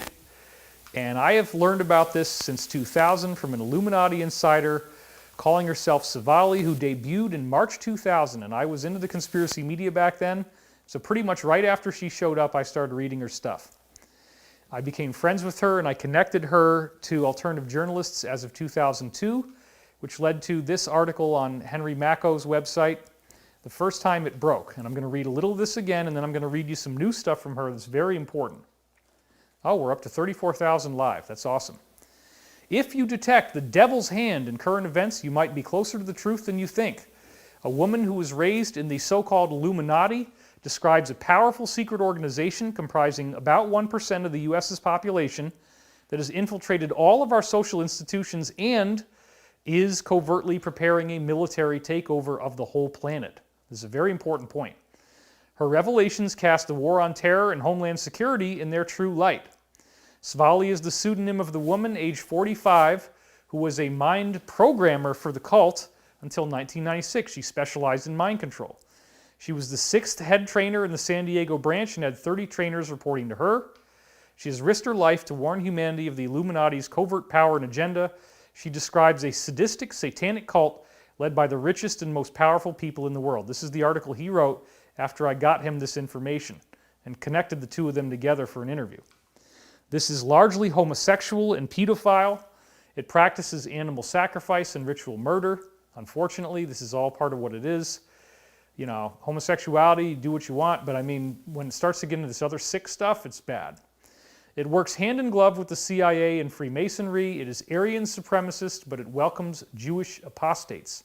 And they do speak German. They are Nazis at the top levels. So, all the way back in 2000, Savali now is looking highly prophetic because she was saying we were going to have what I am calling a Greater Depression. So, in light of what they've just done with the economy, and this is kind of a joke, right? It's like, wait a minute. You guys get shut down for like 3 weeks, and you're all going over the cliff. Everybody's bankrupt, and you need these gigantic bailouts of trillions of dollars. Wait a minute.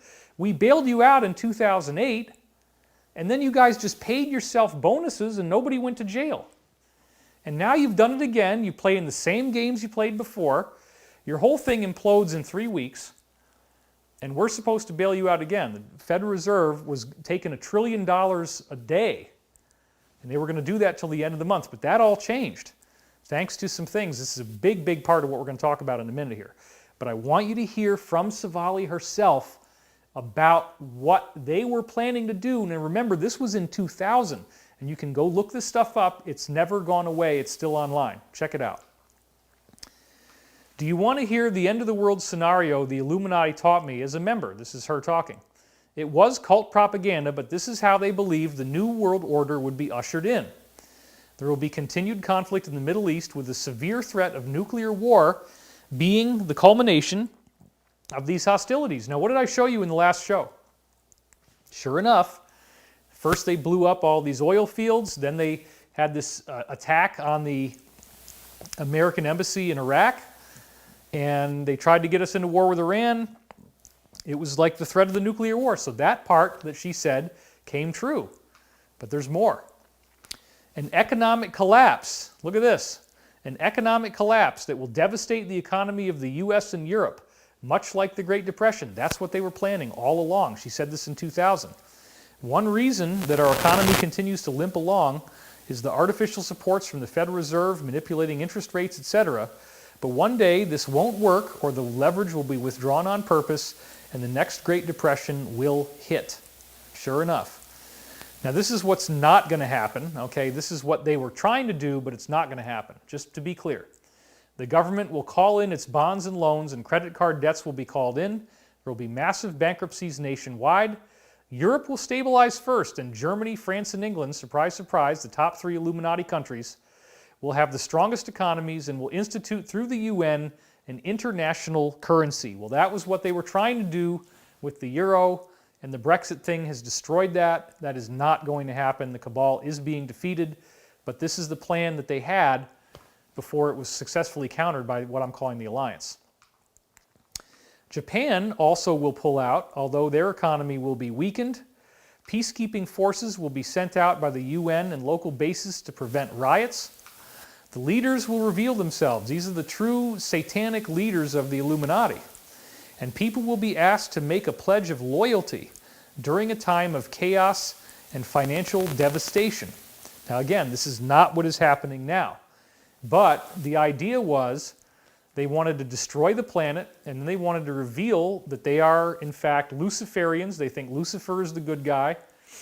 And if you don't believe them, they're going to kill you. If you don't want to go along with it, they're going to kill you or put you in a concentration camp. It's very, very scary. These people are serious as a heart attack.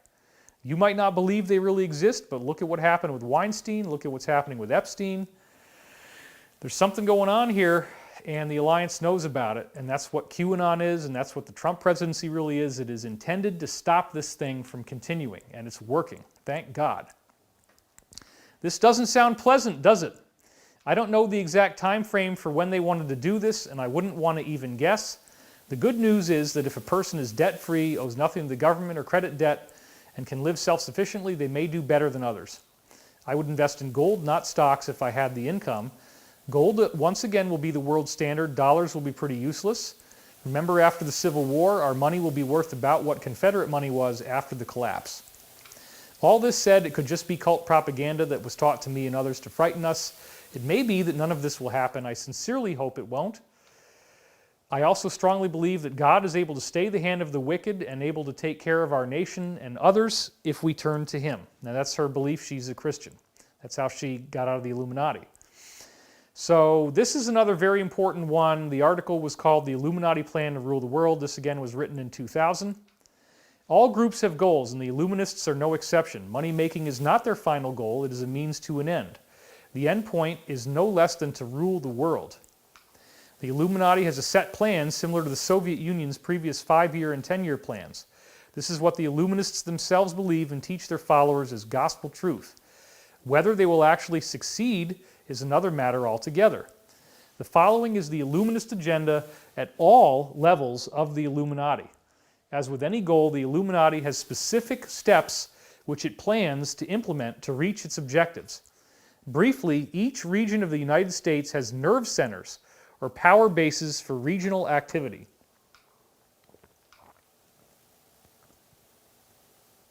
The United States has been divided up secretly into 7 major geographical regions. Each region has localities within it that contain military compounds and bases that are hidden in remote isolated areas or on large private estates. These bases are used intermittently to teach and train generational Illuminati in military techniques, hand-to-hand combat, crowd control, use of arms, and all aspects of military warfare. Why? Because the Illuminists believe that our government as we know it, as well as the governments of most nations around the world, are destined to collapse. These will be planned collapses, and they will occur in the following ways. The Illuminati has planned first for a financial collapse that will make the Great Depression look like a picnic. Well, now it's going twice as fast as the Great Depression did already, the crash of 1929. This will occur through the maneuvering of the great banks and financial institutions of the world, through stock manipulation and interest rate changes. Most people will be indebted to the federal government through bank and credit card debt. The governments will recall everyone's debt immediately, but most people will be unable to pay and will be bankrupted. This will cause a generalized financial panic which will occur simultaneously worldwide, as the Illuminists firmly believe in controlling people through finances. Next, there will be a military takeover, region by region, as the government declares a state of emergency and martial law. Now look at this. People will have panicked. There will be an anarchical state in most localities. That's not happening now. And the government will justify its move as being necessary to control panicked citizens. Now, I don't believe any of this is going to happen, but this is what they wanted to happen. It's important to understand what they were planning. The cult trained military leaders and people under their direction to use arms as well as crowd control techniques to implement this new state of affairs. This is why so many survivors under 36 years of age report military programming. People who are not Illuminists or who are not sympathetic to the Luciferianism will resist. The Illuminists expect this and will be and are being trained in how to deal with this eventuality. They are training their people in hand-to-hand combat, crowd control, and if necessary, they will kill in order to control crowds. The Illuminati is training their people to be prepared for every possible reaction to their global takeover, the New World Order.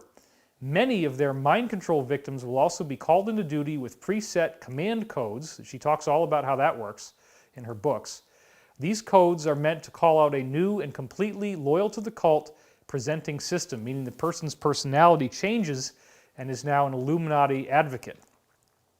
Shatter codes that have been programmed under severe trauma will be used to destroy or bury any alternate personalities or alters that would not be loyal to the cult. Military bases will be set up in each locality. Actually, they are already here, but they're covert. In the next few years, they will go above ground and be revealed. I'm not sure if that happened. I assume it did. Each locality will have regional bases and leaders to which they are accountable. The hierarchy will closely reflect the current covert hierarchy. About 5 years ago, when I left the Illuminati, which would have been 1995, approximately 1% of the U.S. population, according to her knowledge, was either part of the Illuminati, sympathetic to it, or a victim of their mind control, and therefore considered usable. Well, 1% would be, I guess, about 3 million people, right? Because of 300 million people at the time. 3 million people's a lot. Well, this may not sound like many. Imagine 1% of the population highly trained in the use of armaments, crowd control, psychological techniques, behavioral techniques, armed with weapons and linked to paramilitary groups. These people will also be completely dedicated to their cause. The Illuminati firmly believes it can easily overcome the other 99% of the population, most of whom are untrained or poorly trained, such as quote-unquote weekend hunters. Even the local militaries will be overcome, as the Illuminati will have regional cell groups with highly trained leaders. They also count on the element of surprise helping them during their takeover. Now, before we go any farther, I understand this is like crazy fear porn, okay? And I'm only telling you this not because this is what's happening. Most of this stuff has now been stopped. The alliance, the military, is the good guys, actually. They're working for our benefit, and they are not participating in this agenda. They have broken away from it, and so you're not going to see this happen. But it is important to understand exactly what they were planning.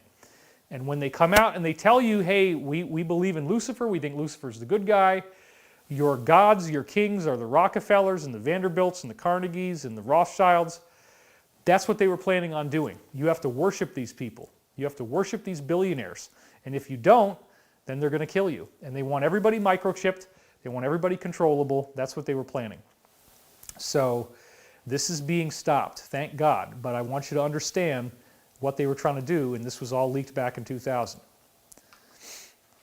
Many of the highest leaders in the militia branch of the Illuminati are or have been officers in the military, and so they already have a good knowledge of what techniques will work best to overcome a region or locality's defenses. After the military takeover, the general population will be given a chance to either espouse the Illuminati's cause or reject it, with imprisonment, pain, and even death being possible punishment. These people very much believe that the intelligent or enlightened or illuminated were born to rule, which they think is them. They are very arrogant. They consider the general population to be dumb sheep who will be easily led if they are offered strong leadership, financial help in an unstable world economy, and dire consequences if they rebel.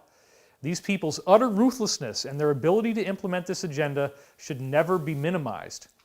The Illuminati banking leaders, such as the Rothschilds, Vanderbilts, Rockefellers, Carnegies, and Mellons, as some examples, will reveal themselves and offer to save the floundering world economy. Well, they caused the problem.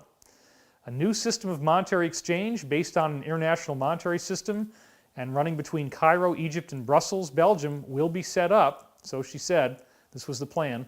A true one-world economy creating the longed-for one-world order will become a reality in this plan. There is more to their agenda, but these are the basics of it. This agenda is what the Illuminati really truly believe, teach, and are training for. And again, 3 million people in America alone is quite a lot trying to do this. They are willing to give their lives up in this cause in order to teach the next generation as they believe their children are their legacy. I was told that my children's generation would see this takeover happen sometime in the 21st century. Well, now we're 20 years in. At present, the Illuminati have quietly and covertly fostered their takeover plan by their goals of the infiltration of, number 1, the media. That's obviously a big one, huge. Number 2, the banking system. Number 3, they've infiltrated the educational system. They're only going to tell you what they want you to know. Number 4, the government, both on a local and federal scale. Number 5, the sciences. I've been doing a lot of work to untangle what really needs to be told about in science from credible PhDs who are ignored. And number 6, the churches. Yes, that also. So religion has been all screwed up by these guys. In the political arena, they will fund both sides of a race because their greatest maxim is that out of chaos comes order, which is a discipline of anarchy. That is why they sent arms to and funded both sides of both of the great world wars in this century. And I already knew that when I read this. They believe history is a game like chess, that only out of strategy, fighting, conflict, and testing will the strong emerge. I no longer agree with this philosophy, but at one time I did with all my heart. Hopefully, as these people and their agenda are exposed, the common man will rise up against this intended rule to be foisted upon an unsuspecting mankind. Well, she is using gender-specific language there, but that was her choice. Now, in 2006, I got her to go on the radio. We have it on my website in the Revealing article. You can still listen to it and download it, with Greg Szymanski. And here again, she said, I was told there would be an enormous economic collapse prior to the revealing, which is when they say, here we are, everybody, and now you have to worship Lucifer. Literally, that's what they were wanting to do. Basically, the stock market would destabilize, and then the caller said, well, that appears to be already happening. She said, yeah, I was told it would make the Great Depression look like Sunday school. Well, look at what they're doing right now. At that time, they're going to be really manipulating finances to bring about chaos, confusion, warfare, and then, but you see, I don't like to be so negative, but I'm telling you what I was taught when I was in the group, you know. And the caller said, well, I so appreciate it. Out of this chaos, they said, would come order. You see, this group believes that out of chaos comes order. Now, way back in 2000, she also talked about this group believing in Atlantis. Check this out. The Illuminati completely believe that Atlantis is real.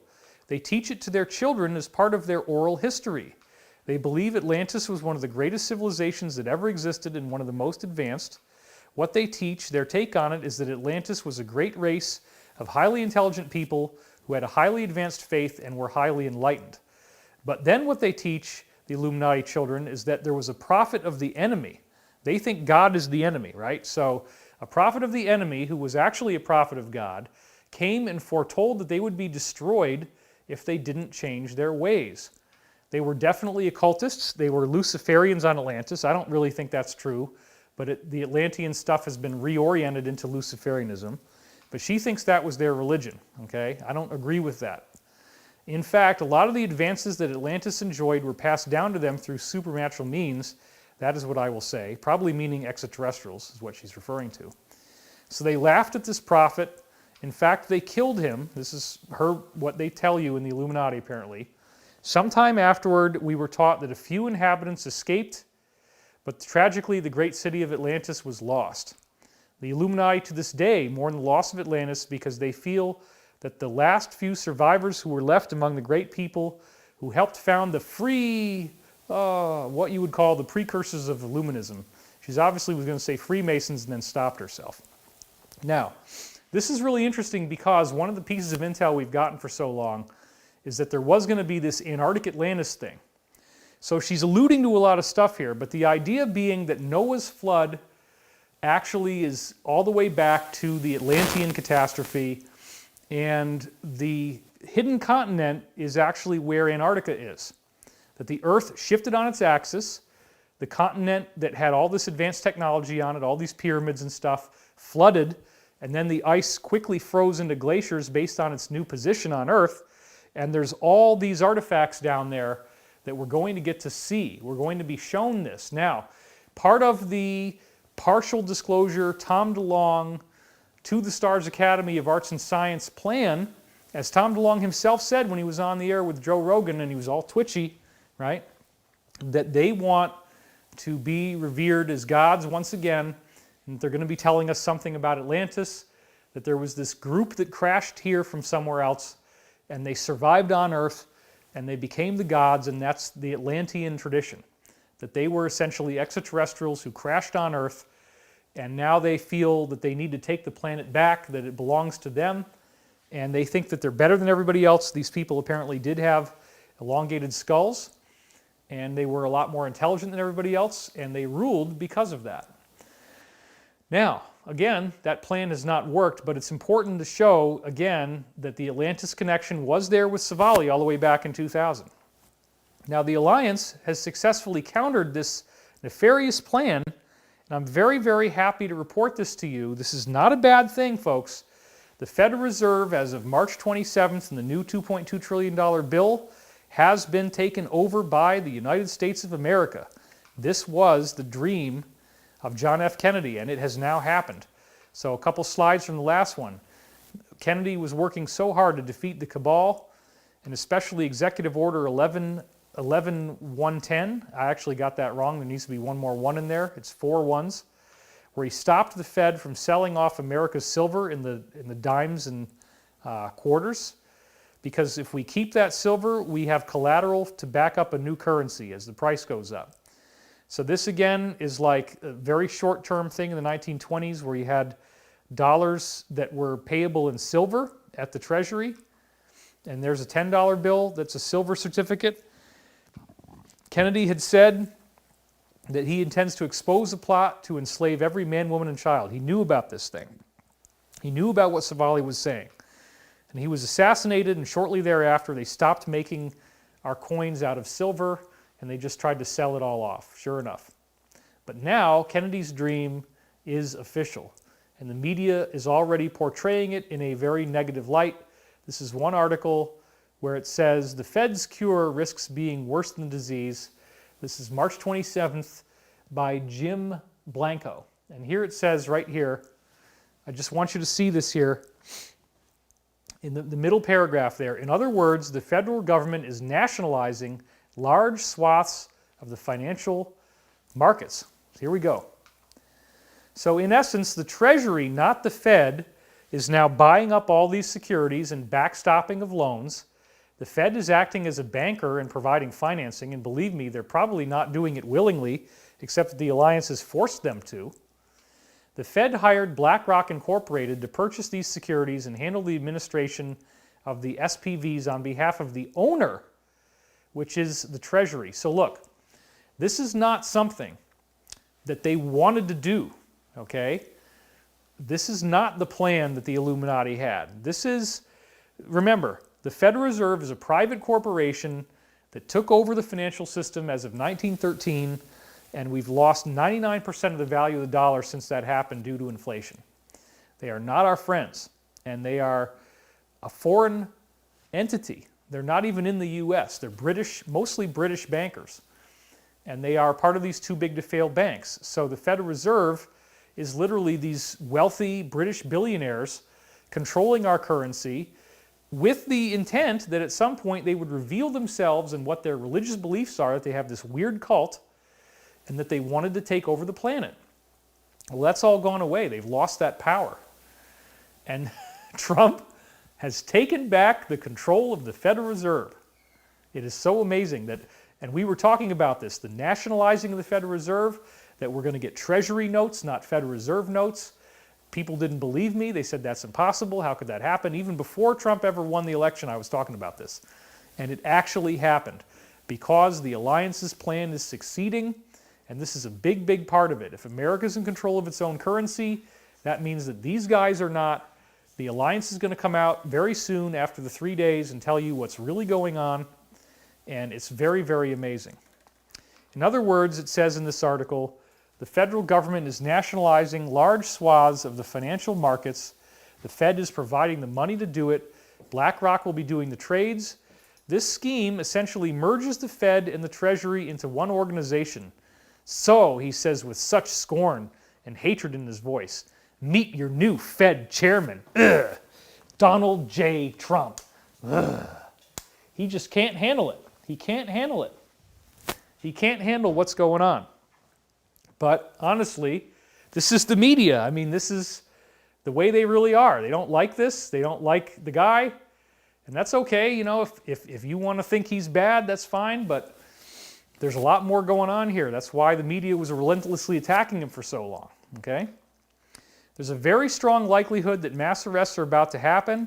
Just to review from last show, very quickly, the U.S. has now sent 30,000 troops over to Europe, most of them in the last 2 weeks, and right in the middle of the COVID-19 crisis. And you already saw me read this before. Manilo Dinucci writes on March 3rd that despite the travel ban, 20,000 American troops are traveling to Europe over the next few days, joining 10,000 already there. And they are there for the Defender Europe 20 exercise, which is the largest deployment of U.S. troops in Europe for 25 years. Including those already present, about 30,000 will participate, flanked by 7,000 troops from 17 other NATO countries, including Italy. So this is a huge 18-country effort. This is not the U.S. being crazy. This is an international effort to save the world. None of these troops have been issued with bio-hazchem suits or masks, which seems a little reckless. The 30,000 U.S. soldiers who will spread through the European region are in fact exempted from these preventive regulations. The assurance given by the U.S. Army in Europe that we are monitoring the coronavirus and our forces are in good health is enough. At the same time, the environmental impact of a military exercise of this magnitude is ignored. That's their angle to try to make you hate it. U.S. Abrams tanks will participate, and they suggest in another article there might be about 3,000 of them. They weigh 70 tons each.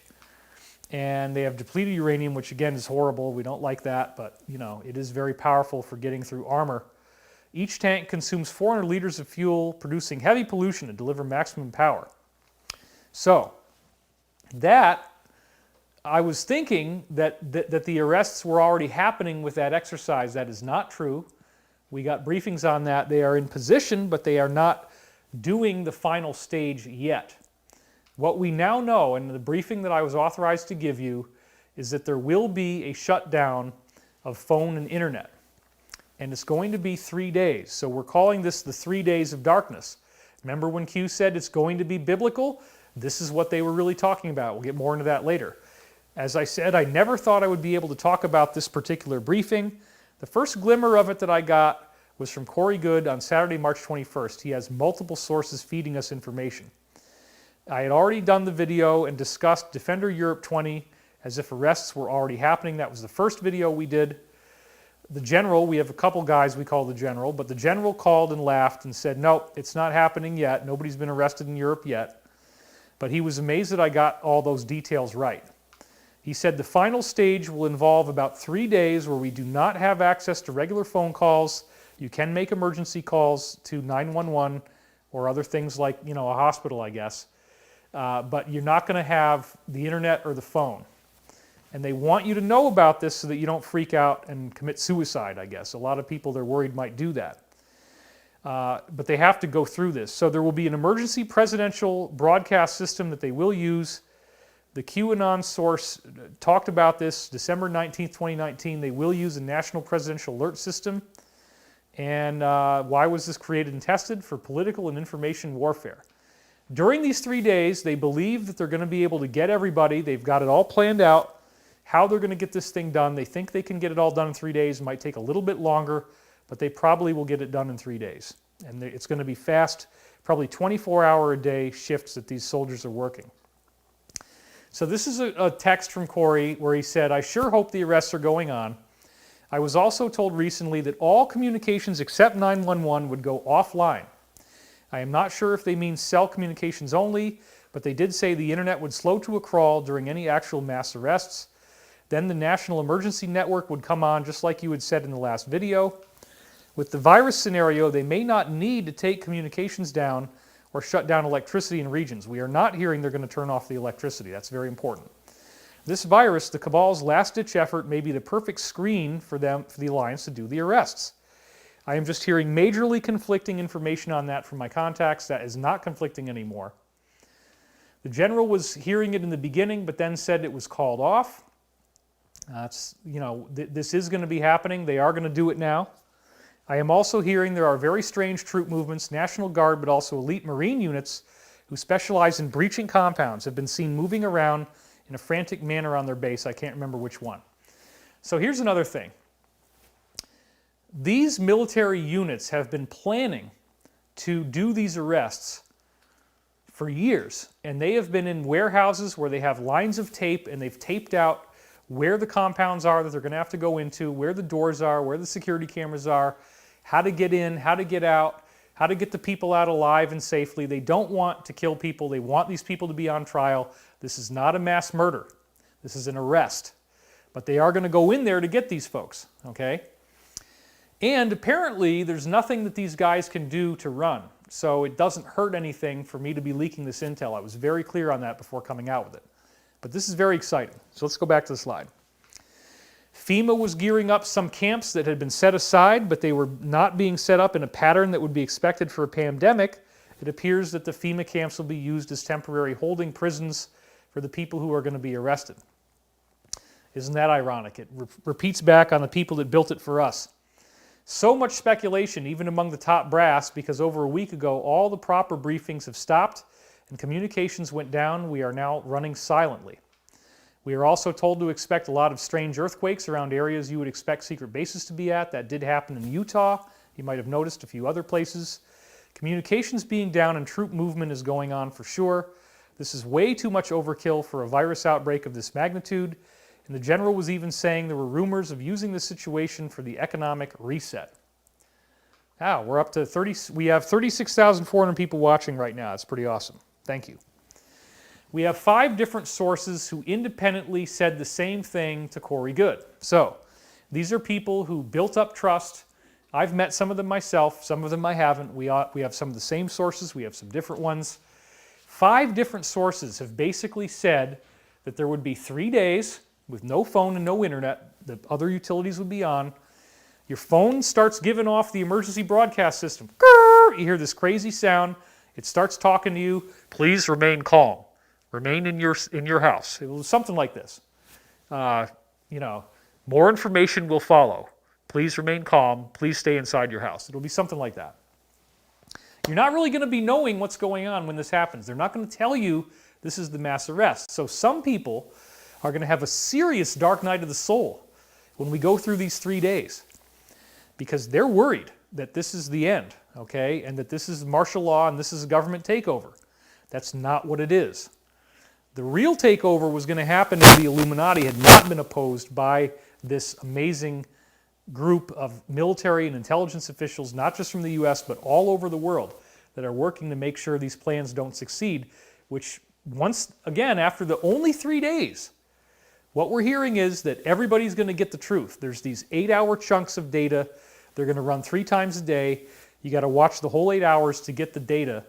And once you've done that, you'll basically now be aware of what's really going on, who these people are, what they were trying to do, and how they're being stopped. I cannot begin to tell you guys how effing excited I am about this. And it explains so many things. The 3 days of darkness turn into light, where we expose the shadow, right? So darkness into light is one of the things that QAnon said. And remember, on December 19th, they said the enormity of what is coming will shock the world. And they've also said nothing can stop what is coming. Well, how does that sound right now? Here it is again, post 3728. The enormity of what is coming will shock the world. And they keep saying over and over and over again, nothing can stop what is coming. Nothing. This plan, they've got it's all going to be legal. They've got all the sealed indictments. If you watch the count of sealed indictments, there's a gigantic number of them going through. These are secret grand jury trials. They create a sealed indictment, and they're going to open up all these sealed indictments in the 3 days in the court record, and then go get the people that need to be arrested. It's an international police operation. So Corey tells me this on February or March 21st, and then 2 days later, Benjamin Fulford, who sometimes has real stuff, sometimes his intel is very wrong, but he had oddly similar intel. This is when I really got excited. And in this case, it's being blamed on a gigantic magnetic pulse, but the result is the same. So check this out. This is Fulford's article from the 23rd. And he says, since the pandemic show and computer graphics may soon stop fooling people, MI6 and CIA sources say that the next phase will involve a giant magnetic pulse that will pass through Mother Gaia within the week. So this was the 23rd. So obviously, this is a very short-term duration. And I don't think it's going to be quite that fast. This will cause a temporary shutdown of the internet and mobile phone communications. Well, there it is again. Except here, the CIA, which is not necessarily the good guys, are trying to say, oh, it's a gigantic magnetic pulse. Not that it's a very deliberately intended shutdown, okay? CIA sources say the airlines have already started to be prepared, because again, they're trying to say this is an EMP. Airplanes flying at the time of the huge electromagnetic pulse that passes through the planet will be knocked out of the sky. Watch for any plane crashes over the next week or so. This will be the cause. Certainly air traffic is being shut down. I don't think this is true. I think they always put in some disinformation. It's not a magnetic pulse, and it's not going to knock down planes, okay? Just so that we're clear. I don't believe that's what this is. But look at what he did say. He did say phone will be shut down, internet will be shut down. That's the same. This prediction of a massive asteroid or exploding in the atmosphere by NASA may be a trigger for another big magnetic wave that will hit the planet within 10 days of March 23rd, which again would get us only till like April 2nd or something. It may shut down all electronics on the planet for a few days until there is a reboot. Again, we're not expecting the electronics to go down. So again, that's probably disinformation. It's not an asteroid, it's not a magnetic wave, and it's not going to lead to a power shutdown. But then he gives this link, about NASA is tracking an asteroid with a very close approach to the Earth. He says, let us see. He doesn't really believe this. But as a precaution, make sure you have the landline numbers or physical addresses of those closest to you. So this is when I called Corey back and I said, wait a minute. What's going on with this 3-day magnetic pulse? And then I got the briefings. I put it all together that we're going to get these presidential emergency briefings coming off of our phone. They won't say what's really going on at the time. Now, here's another big part of this briefing, folks. We have to rewire and reboot the internet. That's part of why the internet's got to go down completely for 3 days. Because there are certain major nodes, certain major choke points that all the traffic is flowing through. You probably know what I'm talking about if you've done your homework. And these nodes are very dark. There's more than one of them, and they must be removed. After those particular choke points are literally taken out of the internet. They're cutting the cords, they're rewiring everything. Then they turn it back on because now all these very evil and dark places that the cabal was using for censorship, for surveillance, all that stuff, all those tools will be taken away from the cabal now. So that's part of what's going to happen. We get a new internet that doesn't have the bad guys being able to watch you through your camera phone anymore. So this is part of why they got to turn off everything, okay? It's very important. The Alliance does not want you to be afraid during these 3 days. They want you to be excited because this is not martial law. This is not a takeover. Stay home. Don't be a weekend warrior. Don't go running outside with a gun. Somebody will shoot you if you do that. It's not a good idea. Stay inside and be happy that we're going to get this thing. Because after it's over, we get the truth coming at us from everywhere. Now, if this wasn't enough, another briefing came in independently on Saturday the 28th from Disclosed TV's private newsletter. I got it sent to me. And once again, they say the same thing, showing you how widespread this intel is. Breaking news. U.S. President Donald Trump has signed an executive order authorizing the call-up of up to 1 million reserve military personnel in the Army, Navy, Air Force, and Coast Guard. I read it, and that is true. It doesn't mean he's going to use them all, but he can call them up now. We need 100% of people inside their homes in order to see what the U.S. military will broadcast on all televisions around the world once they turn the lights back on, proverbially speaking, after the 3 days. This will be very painful, but we can no longer have our people divided. Around Sunday or Monday, which again is today, I don't know if it's going to be this fast. It probably will be a little longer based on another briefing we just got, which I'll show you in a minute. The President of the United States will tweet to my American fellow citizens that the storm is upon us, and we received no briefings on when this will be. We will then go, I don't think this is really true, but we will go to full global martial law.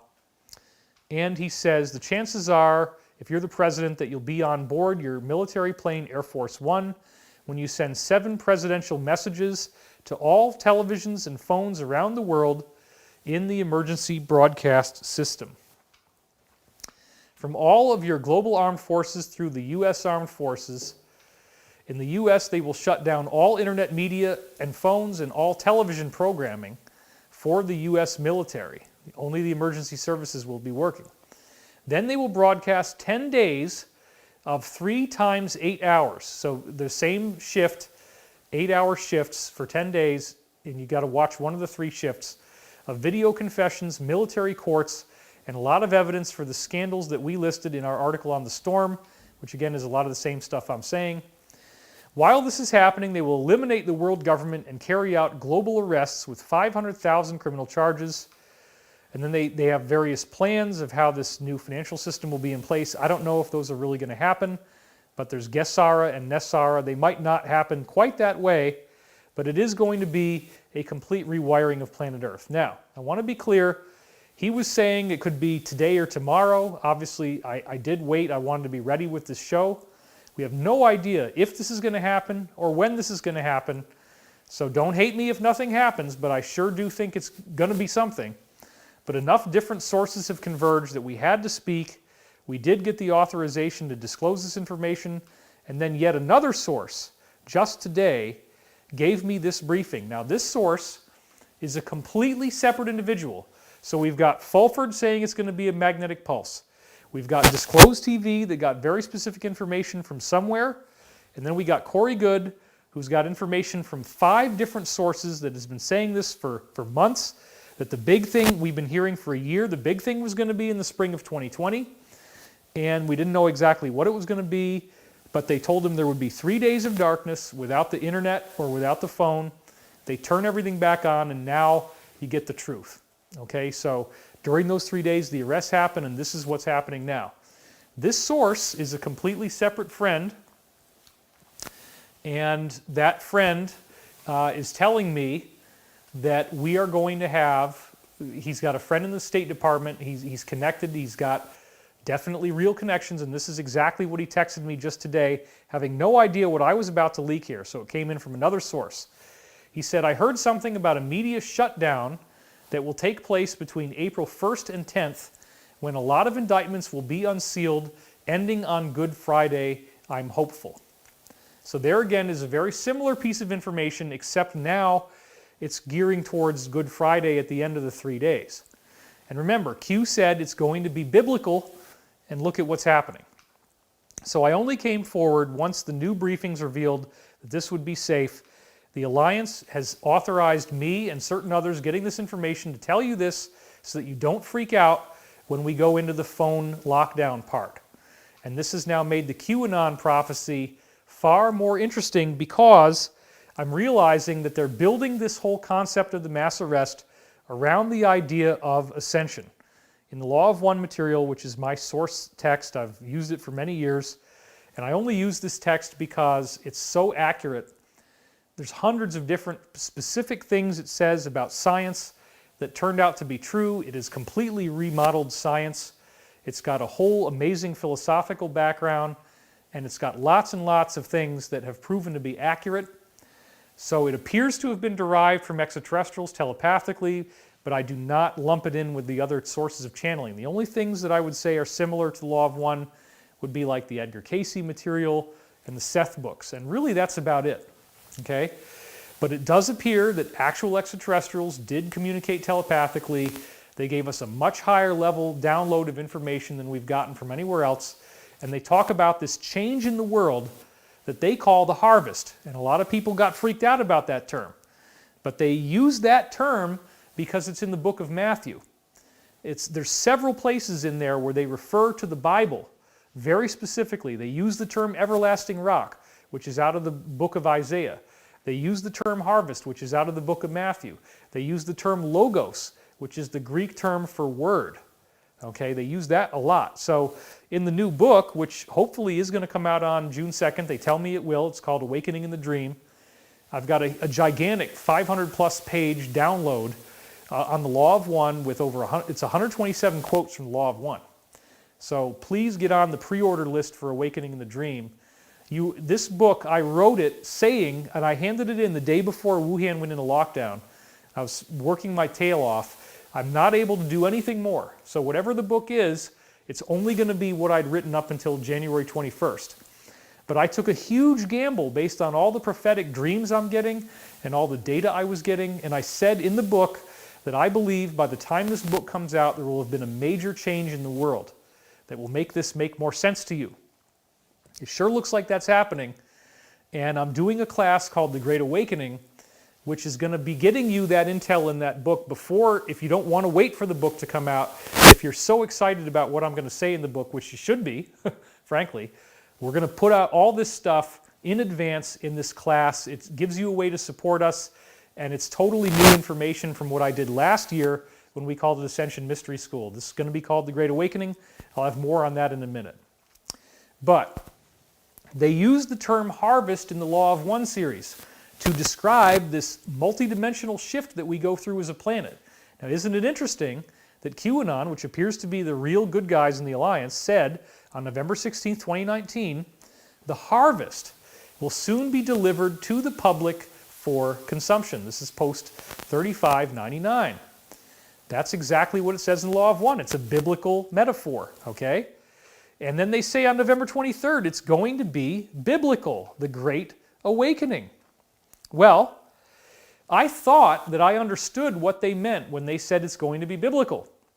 And I thought that it had to do with the plagues, right? The biblical plague, right? It was what we're seeing. And the idea of the collapse of, the economy, which we're seeing that. Okay, that all sounds good. But the 3 days of darkness is biblical, right? Jesus died for 3 days, and then they put him in the tomb, and then 3 days later he comes back in the resurrection.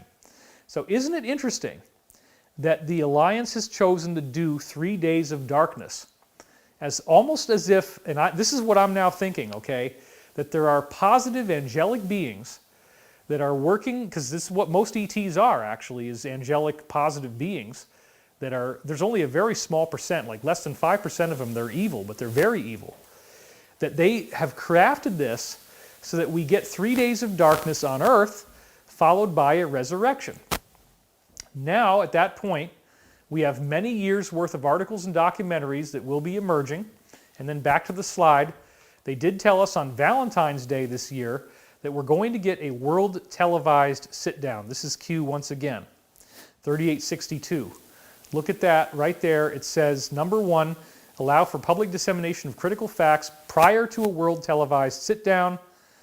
And then they say on February 17th, it's going to be a very hot spring. But in the meantime, this is a very important point. What is happening to us as we are going through this COVID shutdown. Now, I understand, and I'm very sensitive to the idea that you may feel that you are, screwed for life, that your business is screwed, your finances are screwed, you have no hope, you have no future.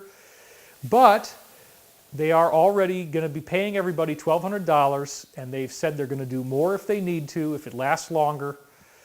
And when we get out of this thing, we're going to get a global financial reset, which will have much greater prosperity. There's literally trillions of dollars that the cabal stole, that the alliance has frozen. We got these briefings a long time ago. And that money will be released. So this is actually, in alcoholic terminology, this is hitting the bottom. We are hitting the bottom, and we don't have to go any lower than that. We can raise the bottom, as they say in 12-step terminology. We don't have to go lower than this as a planet. This is one of the big messages I wanted to bring you today. So the Law of One reveals that the more leisure you have, the faster you are going to ascend. And they did this when they were talking about Nikola Tesla and what would have happened if his free energy devices had not been impeded. So this is very wordy stuff. They talk in a very wordy way, but that's because it's an extraterrestrial intelligence. It's a higher intelligence, okay? The most desired purpose of the mind-body-spirit complex, or what we call a person, Nikola Tesla, was the freeing of all planetary entities from darkness. Thus, Tesla attempted to give the planet the infinite energy of its sphere for use in lighting and power. And then he says, by freeing the planetary entities from darkness, precisely what do you mean? And they say, we spoke of freeing people from darkness in a literal sense. Would this freeing from darkness be commensurate with the Law of One, or does this have any real product? And they say the product of such a freeing would create two experiences. Firstly, the experience of no need to find the necessary emolument for payment in your money for energy. So on a very simple level, if we get free energy, you don't have to have anything you don't need money anymore because you don't need to pay for energy. Energy is the basis of capital. Secondly, the leisure afforded, thereby exemplifying the possibility and enhancing the probability of freedom to then search the self for the beginning of seeking of the Law of One. So there you have it. If you have the solitude, if you have the time to be by yourself, now you can actually seek the Law of One. Now you have the time to relax and to have fun and to contemplate because you're not focused on survival. So it's very important in the midst of this little time that you have to just be in the house that you're doing the meditation, you're doing the cosmic work on yourself, you're doing what you can to meditate, contemplate, and seek the Creator. This is very important. Few there are, Law of One says, working physically from daybreak to darkness, as you name them, upon your plane, who can contemplate the Law of One in a conscious fashion. So now that they don't have to work all the time, they're finally getting to have these major spiritual breakthroughs, and I'm seeing that everywhere as I walk around outside. Everybody is so friendly, and it's so funny because what one of the prophecies of ascension is that the dead would rise from their graves and walk around. And I'm seeing the possibility of that prophecy coming true because people are walking around smiling, and I've never seen these people out before. There's so many more pedestrians now than there ever used to be. The street is crowded, and you got to walk around them to practice social distancing, but everybody's doing that. But even then, everybody is smiling, everybody is happy. The cars that used to speed by me here in Los Angeles are now going at a normal speed when they see pedestrians. It's wonderful. So I'm very happy about what it's like outside. So then he asks, what about the Industrial Revolution in general? Was this planned in any way? They say that is correct. Wanderers incarnated in several waves, that's ET souls, angelic souls, of which there are probably over 200, 300 million of them on Earth now. Wanderers incarnated in several waves, as you may call them, in order to bring into existence the gradual freedom from the demands of the diurnal cycles, that's day and night, and the lack of freedom of leisure. Okay, so what that means is that industrialization did help us out because before then you had to work really hard to grow your own food, wash your own clothes, you had to use, you had to wash all your dishes by hand, you didn't have a dishwasher, you didn't have a washing machine for your clothes. You had to make your own food, churn your own butter, raise your own chickens, raise your own eggs. It was a very difficult life, and you're not going to have the time to really pursue spirituality because you're always working. Now we have the chance, especially with the COVID thing, to actually really meditate, and we're going to be doing that here not too far from now. So another thing I want to talk about is the principle of spiritual Aikido. This is something that the Law of One talks about extensively, and it's very, very relevant to what's going on for us right now. And the idea here is that when the negative side makes a big move like they've just done, it's a terrible thing for them, actually, because if that move doesn't succeed, now the positive side is authorized to do much more than they ever could before. So because the negative side did try to kill the planet, and the positive beings, remember, what did I say last time? Edgar Mitchell and other astronauts and other notable people have talked about how UFOs appear over nuclear missile installations. They power down the entire base, and you don't get any type of available launch capability anymore. The missiles become inoperable, and this has been done for decades. Nobody's ever going to be able to have a nuclear war. The beings will not allow it. So what they have allowed, what they have authorized, is something that looks really scary, looks like it's the end of the world, but it's really not. It's not going to kill that many people. We heard from Michael Levitt, the Nobel Prize-winning chemist. This is not the end of the world. It's not a high death toll. But everybody's got to stay home, and now you're going to get your 3 days of darkness, and oh my God, I can't use the phone. Oh my God, I can't be on the internet. What do I do? Well, the president is telling me to stay inside the house on my phone. I guess I'll do that. That's when the arrests are happening. So the spiritual Aikido principle means that now that the negative tried this, that they actually tried to kill everybody, even though it failed, the positive now gets to do a heck of a lot more. Now, here's another thing. We just did release Cosmic Secret with the new version where you see me talking in a new shot version where the audio is better and I'm not as animated. I dialed my face down a little more. It looks a lot better. The movie's significantly improved. It's called The Cosmic Secret, so I do recommend, if you haven't seen it, go watch it. And I believe that if you bought it already, that you should be able to watch the new version now. It should automatically update for you when you go try to watch it now. So if you've already paid for it, you can go see it again with all new footage of me talking. It's the same words, but shot again with a little earpiece in my ear, a little invisible earpiece. And that was very difficult, by the way. I was hearing myself in real time and then shooting it out in real time, and the people that were filming me were amazed that I was pulling that off, but I did. So, in The Cosmic Secret, some people got upset by that movie because we're talking about this ascension scenario. And the ascension scenario basically said that we have been so spiritually ignorant here on Earth that it's going to ultimately take planetary catastrophes, cataclysms, tidal waves, tsunamis, pole shift to wake us up. Now, in that version of ascension, it's very important that you understand that most people on Earth, the vast majority of people on Earth, will not be here for that disaster. They will be rescued by an interstellar rescue plan. When Corey Goode was in the secret space program, if you believe his testimony, and I do, it was common knowledge in these ET groups that they come in and they rescue people at the end of a cycle because stars typically do give off this bright flash of light that causes catastrophic activity, or it can, unless we're balanced first. We have to be balanced on Earth, or else the planet goes through this pole shift. Now, those people who are taken off planet will be either relocated to another planet if they're not ready to become ascended beings, or they get to stay on Earth as it transforms into the fourth density, it is called, that apparently there's a new energetic configuration to the planet Earth that people are able to stay with the Earth as it upgrades into this higher frequency. But at that point, you're going to have a light body, you'll be able to levitate, you'll be able to lift objects with your mind, you'll be able to read other people's minds telepathically, you don't need to speak anymore, you'll know what your past lives are, you'll remember who you were. You kind of have both the afterlife and the physical life mastered at the same time.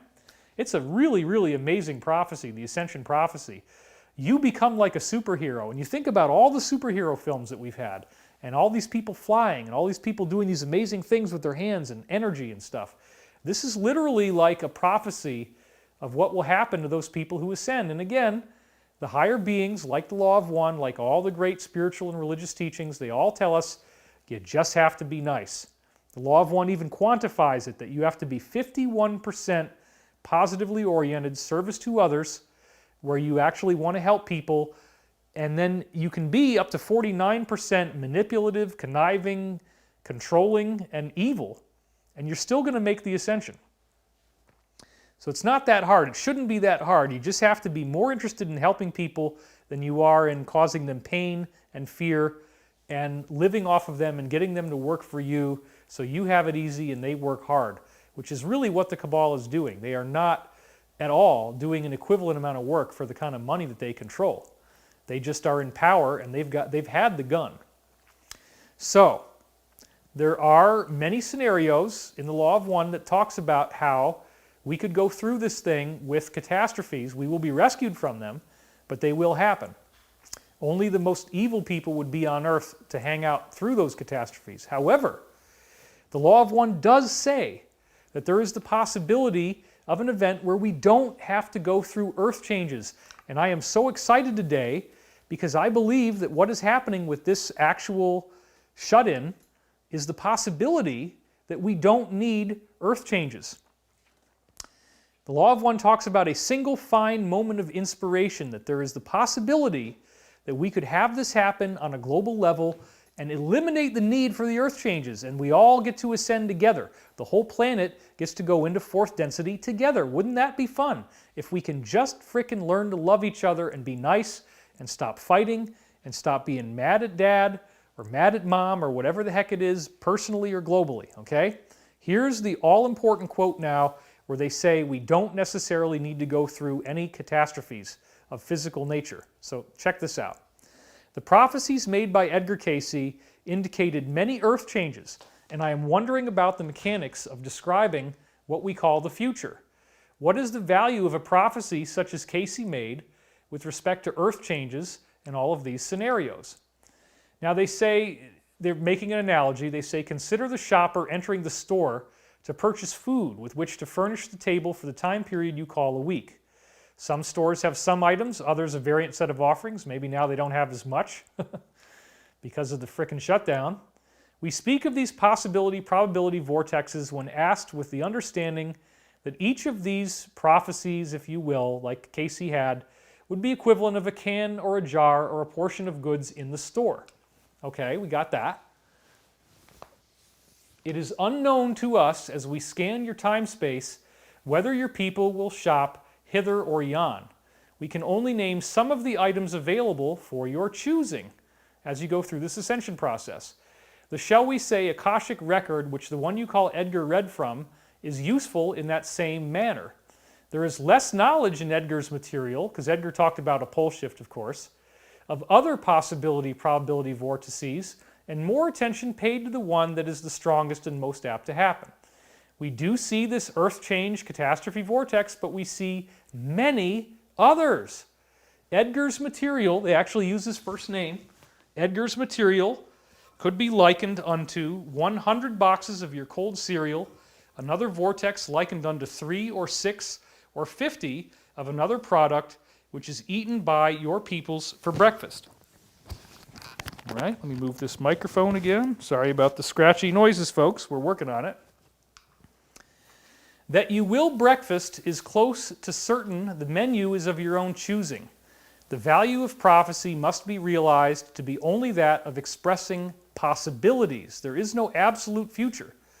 Moreover, it must be, in our humble opinion, carefully taken into consideration that any time-space viewing, which is like a spiritual view of the future, whether by one of your time-space or by one such as we, who view the time-space from a dimension, shall we say, exterior to it, will have a quite difficult time expressing time measurement values, meaning it wasn't 2012, they tried to get it within a window, but they don't know exactly when this will take place.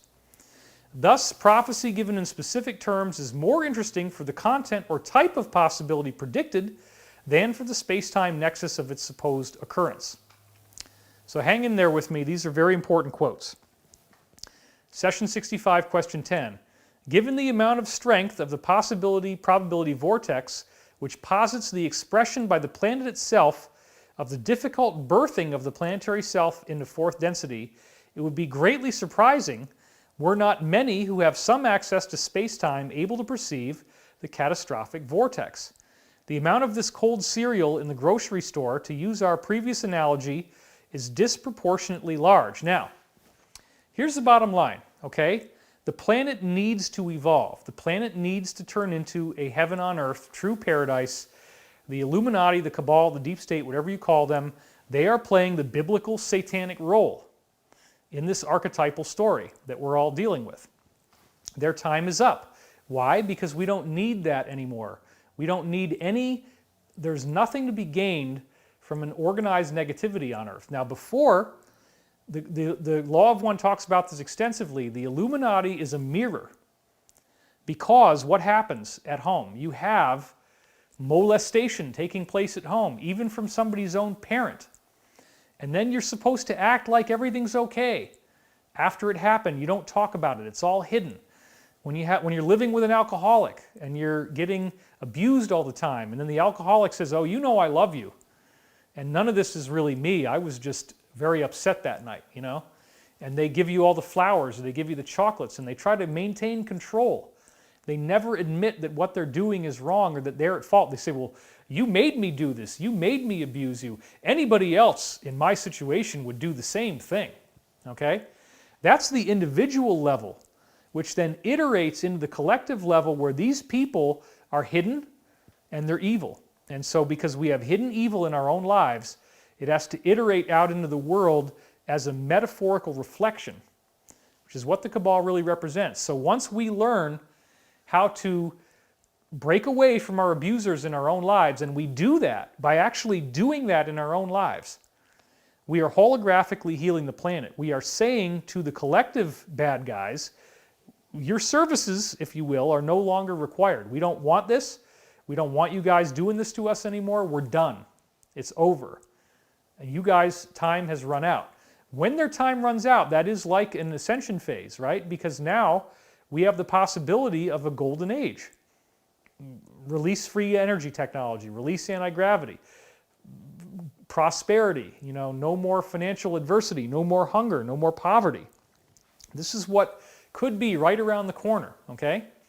So there is a possibility, as the Law of One is about to say, for a way that we could get through this thing where we don't have catastrophes, because all we have to do is be nice to each other.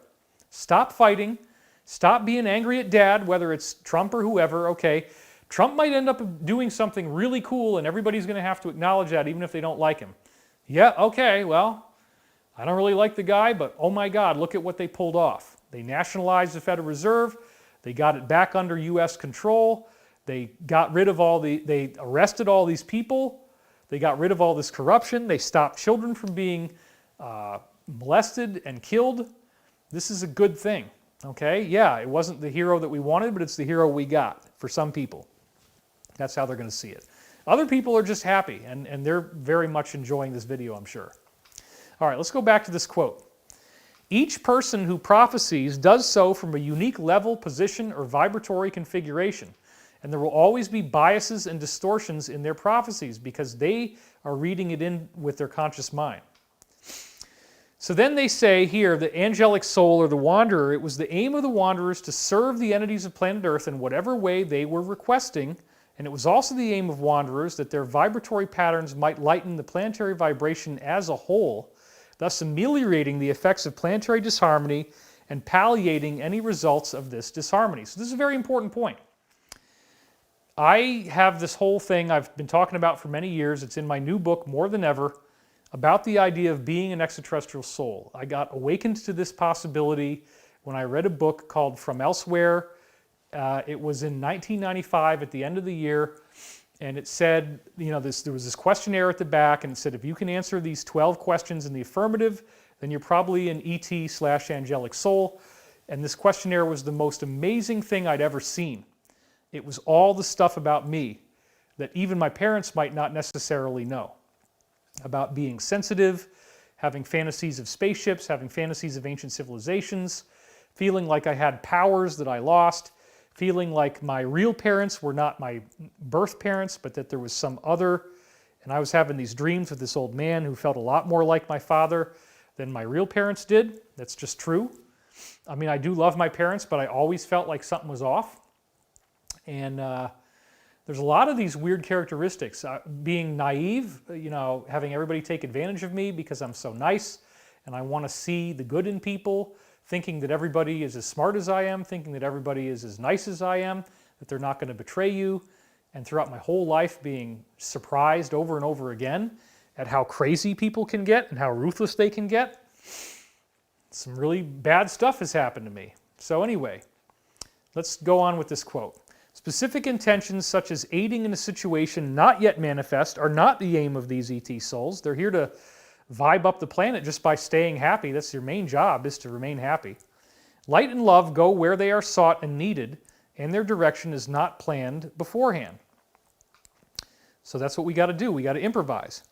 Do the vibrations of wanderers somehow add, just as electrical polarity or charging a battery or something? Does it also aid the planet, their physical presence? And they said, yes, this is correct, and the mechanism is precisely as you state. We intended this meaning in the second portion of our previous answer. So literally they feel that a certain number of angelic souls who are more evolved, and they're not going to understand why everybody's so mean here on Earth and manipulative, they're here just to bring up the energy level on planet Earth. You may at this time note, as with any entities, each wanderer has unique abilities, biases, and specialties, so that from each portion of each density represented among the wanderers comes an array of pre-incarnative talents from before they were born. They already came in with this stuff in their DNA, which then may be expressed upon this plane which you now experience, so that each wanderer, in offering itself before incarnation, has a special service to offer, in addition to the doubling effect of planetary love and light and the basic function of serving as a beacon or shepherd. Now, the doubling function, as they call it here, they call it the law of squares. I would probably want to call it the law of exponents. What they say is that each additional person who calls upon love creates an exponential increase in the amount of love that they can beam into our planet. They meaning these angelic beings. So let me say that again. Each additional person who's praying or meditating or feeling in a loving space and wanting the planet to be a better and more loving place, each one adds exponentially to the number of people that it's considered to be who is calling for this. So you get 2 to the first power, 2 to the second, 2 to the third, 2 to the fourth. And so the call becomes much, much greater than the call of the negative. When you do negative stuff, when you're calling for pain and fear and jealousy and betrayal and rage and terror, it only adds as 1 vote. But the votes for love count up exponentially. So if there's these wanderers on Earth who are naturally, the misfits, the outsiders who don't fit in because they're quirky and they're weird and they're sensitive and they're too loving and they're too trusting, those people, as they stay in love, they're doubling and they're exponentially increasing what the positive beings can do to help us.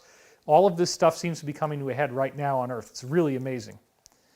So they say they have wanderers from 5th density whose abilities to express wisdom are great, and that's a lot of what I have. There are 4th and 6th density wanderers whose ability to serve as, shall we say, passive radiators or broadcasters of love and love light are immense. And that's also, people can do healing that way. There are many others whose talents brought into this density are quite varied. Thus, wanderers have 3 basic functions once the forgetting is penetrated. The first 2 being basic, radiating love and wisdom. The tertiary one being unique to that particular individual or mind-body-spirit complex. We may note at this point, while you ponder the probability vortexes, that although you have many, many items that may cause distress and offer seeking and service opportunities, this would include cataclysmic earth changes, right?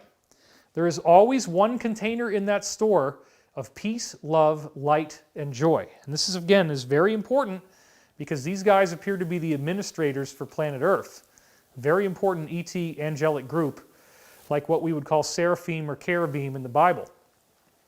This vortex of love, light, positivity, and joy may be very small, but to turn your back upon it is to forget the infinite possibilities within the present moment. That means, folks, we could still have an ascension where everybody wins and there's no catastrophes. Could your planet polarize towards harmony in one fine, strong moment of inspiration? Yes, my friends, it is not probable, but it is ever possible. Now, is it possible that I just did the most important thing I'm supposed to do for my whole life on Earth? Yes, it's possible. This is a very heavy message because look at what's happened. Everybody's at home. Everybody's going to see the TV. Everybody's going to find out that these people were destroying the world and they were using race versus race, gender versus gender, old versus young, my God is better than your God, religious versus religion, country versus country, all that stuff. They divide and conquer, right?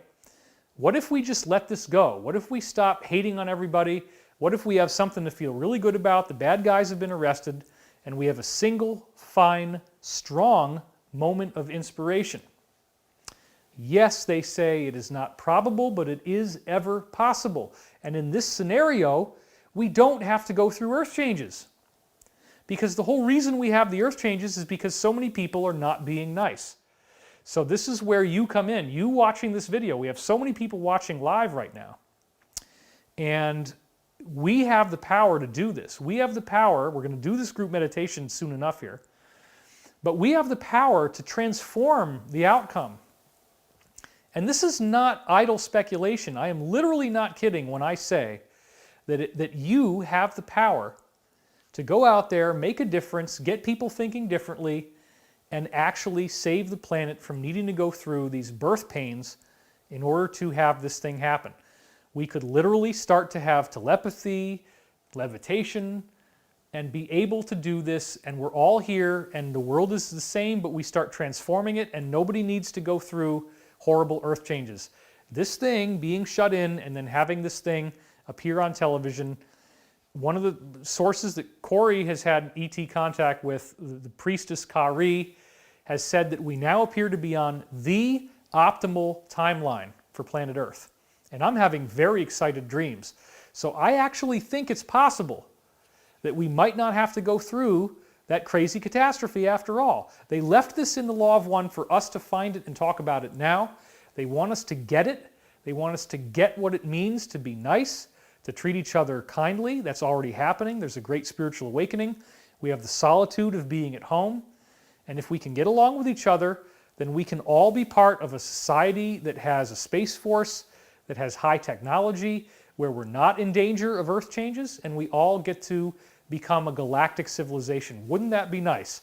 All we have to do to get there is be friendly to each other and stop acting like crazy people. It shouldn't be hard. And this one fine moment of inspiration, that's what I'm going to be pushing for, and that's what I want you to be pushing for as well. Let's read a little more here.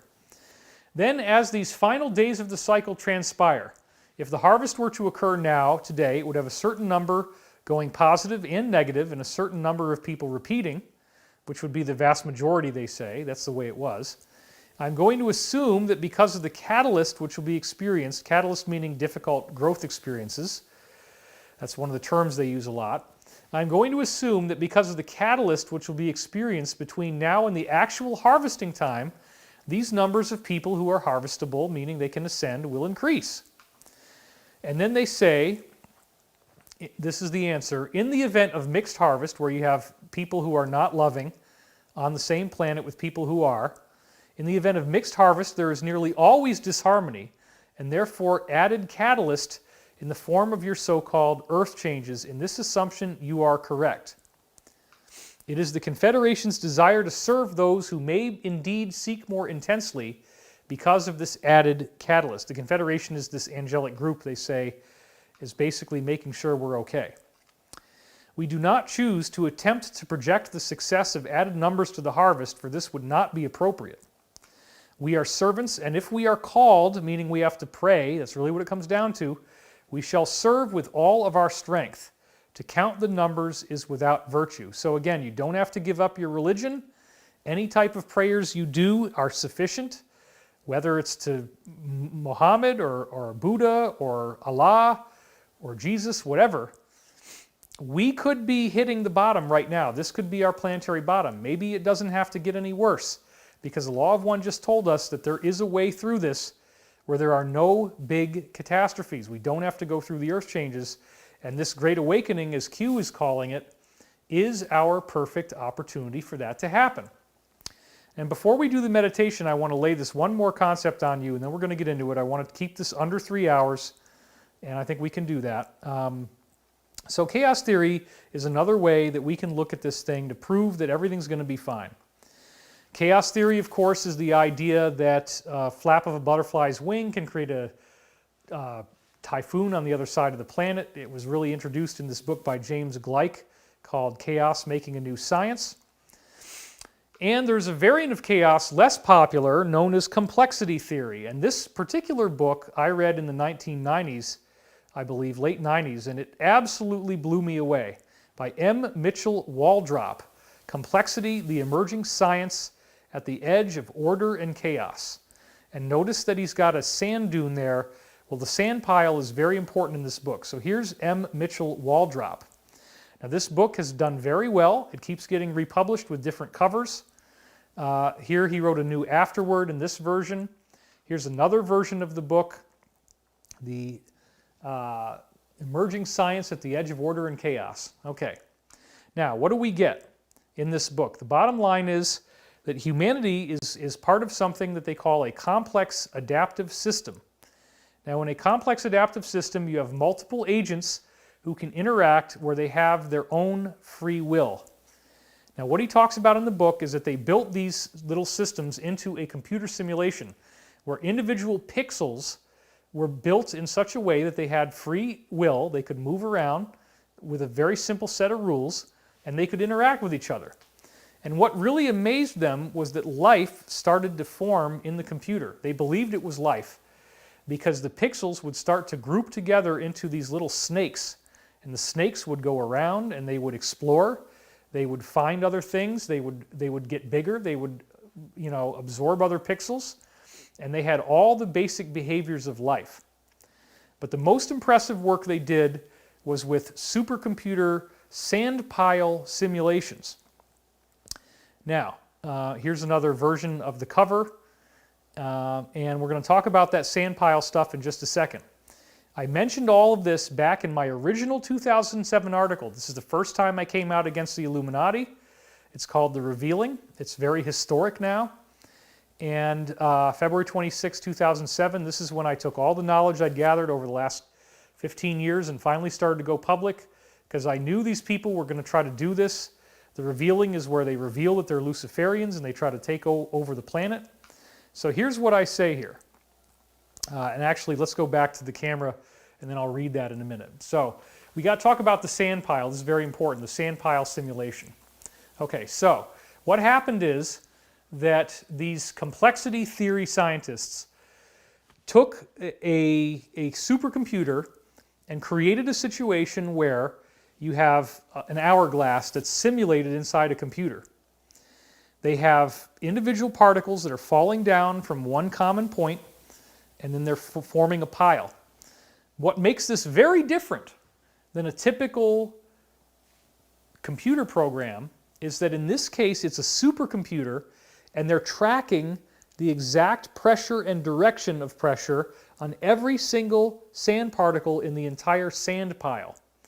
They know exactly how much stress it's got, where it wants to move, what it wants to do, and they track this as the pile keeps forming. Now, here's what's so interesting. As the system reaches peak instability, the weird godlike rules of chaos theory, which they call complexity theory in this case, the weird rules of complexity theory kick in. As the system reaches peak instability, as it becomes unstable, this is the sand pile, it's going to have an avalanche. There's going to be an avalanche in the sand pile. That would be the equivalent of like a global economic crash, okay, which is what we're seeing now. But again, it's a complex adaptive system. Each particle has its own freedom of movement within reason. What we see is that before the avalanche takes place on the sand pile, when they're looking at these sand particles, something very fascinating happens. You can no longer tell where any one particle is going to go. You can no longer tell which direction it's going to travel in, and you can no longer tell how fast it's going to travel. Everything gets into a state of chaos, but chaos is order in this new system, chaos theory, okay? So everything goes into this weird state where it's all in flux and you can't predict anything, and then there's an avalanche. But the avalanche takes the sand pile and simply forms it higher up. You get another sand pile that's higher and more organized. It's more complex. It has greater complexity. The system can only evolve. As the sand keeps falling, as the strain goes on the system, it turns into another perfect pile of sand. And that pile keeps building. And then eventually it destabilizes again. There's another avalanche, and it immediately becomes even more organized. And what's even more outrageous than that is that within these supercomputer simulations, they found out that the whole entire structure of the reorganization, which in this case would be the global economy, could literally formulate around a single particle. In other words, the behavior of one single grain of sand in the entire sand pile. The behavior of one grain of sand can determine how it restructures into a higher level of order. And that person could be you. You could be the person who actually changes the whole sand pile, who changes the planet and makes sure that this thing doesn't fall into chaos. Right now, people are still getting their food, the system has reorganized, and it's in a higher level of order, relatively speaking. But that's just the beginning of what's going to happen. So with all of what I just said, I want to read from you now from the original article in 2007 where I analyzed and discussed this scientific result. In scientific terms, this sudden change of shape causes the sand pile to reorganize into a higher level of order. When we apply this to real-world systems like a global economy where each of the agents can exchange information and money, the results are clear. A global economic collapse is simply not possible.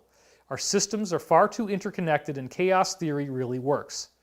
All that can happen when the system destabilizes is a temporary avalanche of disruption. A new system then quickly arises. That's exactly what's happening now. And this is one of the most important things the supercomputer simulations saw. The outcome cannot be controlled. Not by anyone. Not by the cabal. Not by the alliance.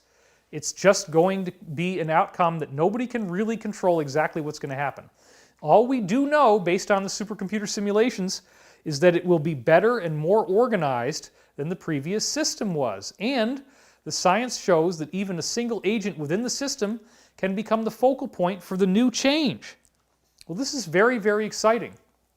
And I want to read you a little bit from a scientific article, complexity.orcon.net.newzealand.intro.html, just so you can get a sense that I didn't make this up, and you can read from somebody who talks about this from a scientific basis.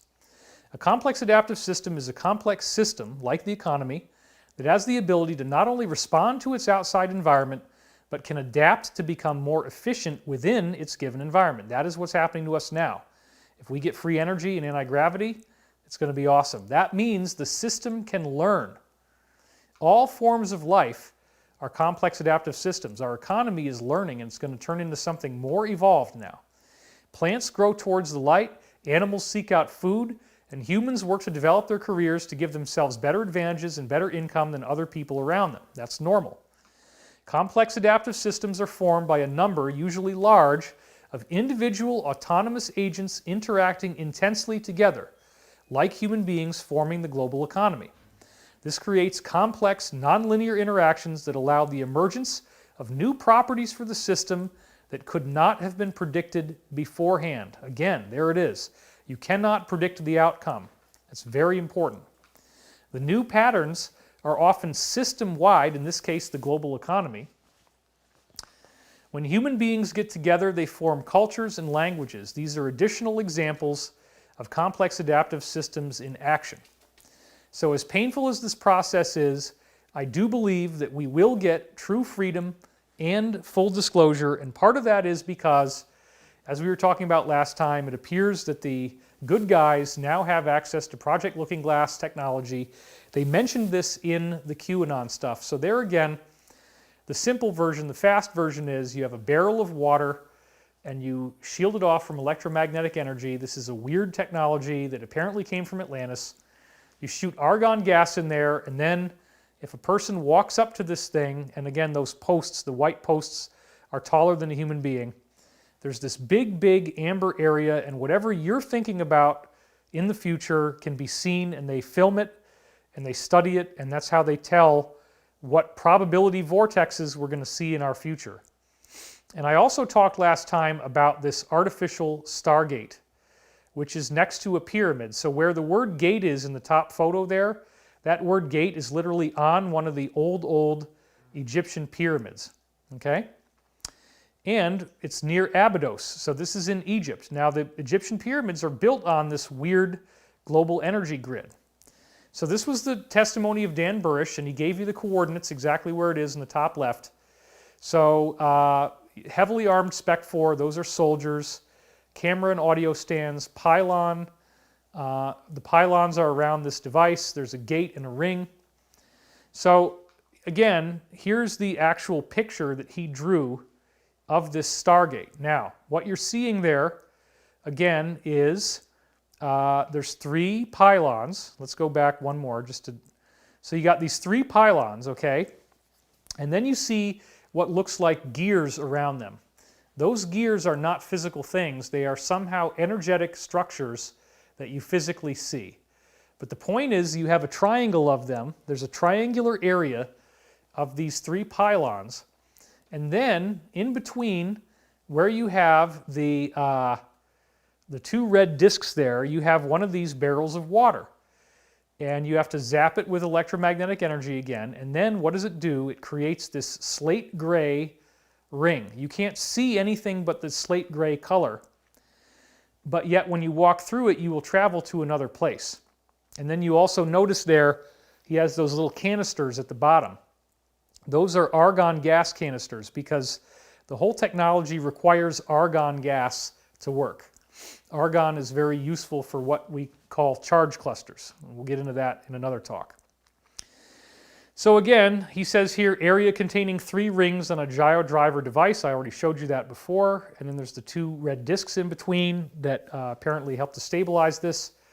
And then he said that you walk through an area of strange perception. It's like you're hallucinating. Things get very strange. The other weird thing, as I said before, is that the barrel can be tilted. And so if you have the barrel tilted upright like you see at the top, you get the looking glass configuration where you can look into the future but you can't go through it. If you tilt the barrel relative to Earth's gravitational field, you get this slate gray ring, which you see more towards the bottom, and then it works as a Stargate. Now, there's a whole lot of stuff that I could talk about with this. This really, really blew me away when Dan Burish showed me this because I had already determined that there was a global energetic grid and that this grid is very, very significant. So I want you to look at this closely. Notice that he's got a node number like node 42. It says swivel point 42, and then there's other things there. But this is the best he could remember of a flip book that he saw one of the military guys holding on to while they were using this Stargate. So I want you to look at that geometry carefully for a minute, and I want you to see that there's these pentagons, which that's called a dodecahedron, and then there's also these other lines that connect it, which would be the icosahedron. Now, I have talked about the work of Dr. he's not a doctor, Ivan T. Sanderson, who was a researcher of paranormal subjects. And Ivan Sanderson started to investigate the disappearance of ships and planes on Earth. And what he found was that if he took a pushpin and put in a place where a sailing ship or a flying plane vanished mysteriously, where there's no oil slick, there's no flotsam on the water, there's no sign of anybody going anywhere, they just simply disappeared, he found that there were these 10 places around the Earth where that was happening. Then he found out that you could add the North and the South Pole and you'd get 12. Now what's so weird is that these 12 points were equidistant from one another, which means that you can play connect the dots and get a simple geometric pattern of 20 triangles on a spherical surface called an icosahedron, okay? Well, then the Russian scientists in 1971 or thereabouts, there was 3 scientists, Goncharov, Morozov, and Makarov, and they discovered that you could turn the icosahedron inside out and form a dodecahedron. And then you get an icosadodeca grid. Now, let's go back to the slide for a minute. What Burish was saying that he saw here is the icosadodeca grid. That is exactly what it looks like. And remember, each of those red points that you see where the red dots are, those are the Bermuda Triangle type of points where all the planes and ships are disappearing. So this is a natural Stargate system.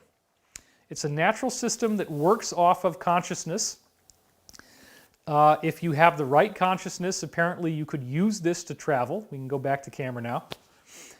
Now, the other thing that's so amazing about this icosadodeca grid, the same grid you just saw in that picture, the Russian scientists discovered that all 3,300 of the pyramids and stone monuments and standing stones and obelisks and dolmens and menhirs and stone circles and pyramids and pagodas and temples, 3,300 of them, virtually all of the megalithic sites on Earth, are located right on one of these grid lines. So I have since speculated that whatever energy this grid is creating is very important to the use of anti-gravity. That those stones that were used to build these pyramids and so forth were levitated because of the properties of this energetic grid. And if you actually look at the structure of the Earth, you find that this same grid shows you where the mid-Atlantic ridge is in the Atlantic Ocean, the perfect position of these volcanic mountain ranges that are in straight lines is right where the grid is supposed to be. So the Earth's physical volcanic behavior does neatly correlate and actually shows you the pattern. This is a physical shape in the Earth. The Law of One talks about this. All that is in the new book, and all that is coming up in my class, The Great Awakening. Okay? But you were asking about this ancient Stargate system, and so if you want to join my class, The Great Awakening, there is a link you can click on right below this video, and I'm going to talk a little bit more about that as we go on.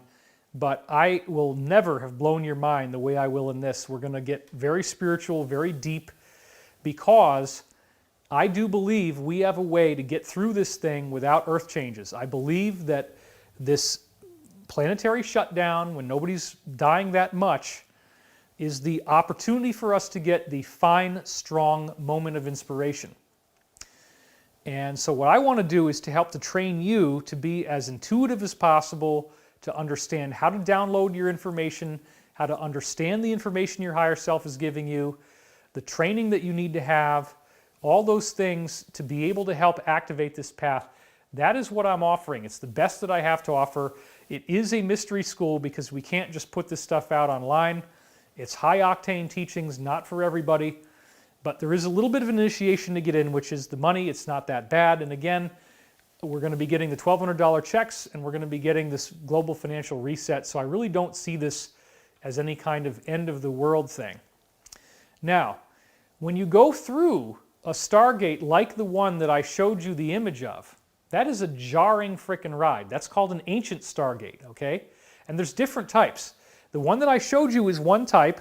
There is another type that is simply a ring, and those also exist, okay? It's not just that type. That's one quirky way to do it. But the point is, when you go inside that thing, it's a very jarring wormhole ride. You actually experience a ride through wormholes. Now, apparently, the bad guys, the Draco reptilians, built out a Stargate system with these very large spherical craft that they built and placed out in space. And so you have to go through these hopping points when you do a Stargate trip. The end of the movie Contact shows that very neatly with Jodie Foster, where she's traveling and then she stops and she sees this weird architecture and then she starts traveling again. That is apparently how it works. So when you come out the other side of that, if you're not an advanced meditator, which most of us here on Earth are not, you will actually most likely have permanent psychological damage. So the trip itself creates this spiritual activation that a lot of times can make people go crazy if you're not trained for it. The modern Stargate system, though, the ones that they use in the secret space program, that's just an instantaneous trip. You don't have the wormhole ride, you don't go crazy, you just go from point A to point B, boom, and you're done. That's a lot safer and it's a lot more sane. So if you wanted to try the ancient Stargate system like the one I showed you, you could, but it's definitely not recommended. We have much better technology than that now. And hopefully soon after we get through this, we're going to have the full disclosure where we're actually going to get the access to this type of technology, anti-gravity free energy. Look at how much the Earth is recovering, right? You got dolphins swimming in through the canals of Venice, Italy. Here in LA, I'm hearing all these extra birds now. Wildlife is coming in. And we now have an opportunity to see what happens when the stranglehold that we have on the Earth with the Industrial Revolution, the way it is now, is removed. Does that mean I want to deindustrialize the planet? No. We need to transition into a healthy society. One of the things that I've been working on for a long time now is the use of this garbage technology. My wife and I both saw it, okay? $3 million a unit, and it processes 1,000 metric tons a day of municipal solid waste.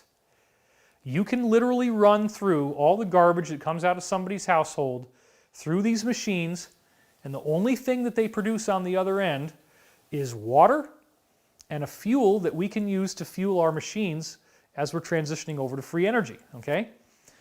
We can literally solve the garbage crisis. This is real. I know the guys who are doing it. I've been to their lab. I've put my hands on their machine. I've crunched the numbers, and for the price of the bailouts that we're doing, we could also bail ourselves out of the garbage crisis, meaning we have no net garbage output. We are at a zero output. All stuff becomes recyclable. You don't need to throw a different recycle bin anymore unless we want to recycle certain materials. You can throw them all in the garbage, you throw them in this thing, and you get water and fuel out. And without as much investment as you think, we could transfer everybody over to this, and then the system pays for itself within 3 years just because of the fuel it's generating. So you get return on investment after 3 years. And with the funding sources that we need to have in place, we already have ways of getting that. And I am involved in a company that is working on that right now. I'm not going to make more announcements until we get financed, but we are very, very, very close. So I'm hoping to be able to announce that very soon. But our company is also working on an anti-gravity technique that will work. And our ultimate goal is that when we get principal financing, we'll have a working prototype in 1 year, and then we'll have operational, widespread hover cars available for you to buy at an affordable price within 4 years. You can have it in your garage. You don't need to pollute the planet, and you can travel where you need to go with a hover car. And they're going to have flight control, which means flight control is some very advanced stuff. Nobody's going to be crashing. Nobody's going to be dying. We've gotten all excited about people dying on Earth right now. Well, imagine if we could stop all the deaths from car crashes. Imagine if we had a non-polluting technology. All of this is part of what full disclosure is going to give us. And the secret to how we get there right now is through a mass global meditation. Now, I'm seeing that right now we have over 35,600 people on this live stream, which is even better than before. That's 10,000 more than we had last time. Now, the meditation effect, or what used to be called the Maharishi effect, we can't really call it the Maharishi effect because if you hear about what happened with the Beatles and Maharishi Mahesh Yogi, it wasn't too good, okay? And we can't let this one guy claim the meditation effect. I'm sorry, we're calling it the meditation effect. Anyway, I still give him credit for doing this. 7,000 people, Maharishi Mahesh Yogi was getting these transcendental meditation gatherings together. 7,000 people got together, they meditated under one roof, and there was a 72% reduction in crime, fatalities, war, terrorism around the world off of 7,000 people. Now think about it, we have 35,000. That's 500% more than what caused a 72% reduction. So our last meditation had a stunning effect. Check this out, folks. This is really true. This is what we did This is the electromagnetic behavior of the Earth in its Schumann resonance. And what you're seeing here, look at the date, it says 22/03/2020. That was March 22nd, which is when we did the meditation. And then at the bottom axis there, okay, so first of all, on the y-axis going from the top down, you have the Schumann frequency. So as you can see, there are harmonics of this frequency. The main one, if you look on the far left there, that's your base rate of the Schumann resonance of 7.8 hertz. We know that. It's very normally there. Now, normally the Earth doesn't do this. You don't get these surges. It's just going to be that line and then some other smaller lines, but the main line around 7.8 hertz.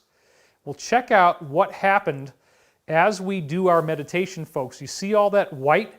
You see the Earth's Schumann resonance literally going into overdrive, that between the hours of 18, 19, 20, and 21 there, and even a little bit farther, that we have the Schumann resonance going white hot and shooting up to like 40, and even the white area is up at like 30. That is, I think, and I don't want to brag because we don't really know, okay, but I think that might be the most spectacular Schumann resonance performance that any global meditation has ever had. And now we have 10,000 more than we did last time. So that makes it even better. So I don't know about you, but I'm ready to create that fine, strong moment of inspiration to help spring-load our ascension. So let me get a chair, and we can do this. And yes, Elizabeth, if you want to do crystal bowls, we can set it up in this shot right here. And so I'd like you to get both feet flat on the floor. Take a nice deep breath. I'm going to get where the focal length is right. This is very precise stuff here, or else I'm going to look all blurry. Get a drink of water. So just start to take some nice deep breaths now. And Elizabeth is going to play some singing bowls for you. I guess you're not really in the shot there. Where would you have to be? You could be over here, though. You could kind of be back here, and then people would see you. If you want to be seen. Or maybe you don't want to be seen.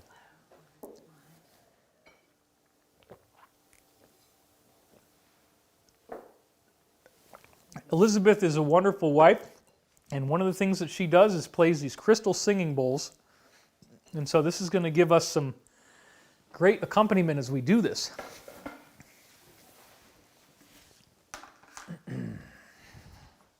This stuff really works, okay? You don't have to believe it, but if you try it, you might be surprised, because look at what we did last time.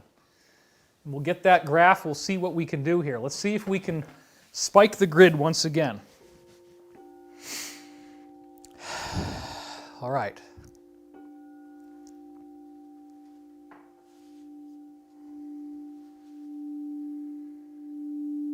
Take a nice deep breath.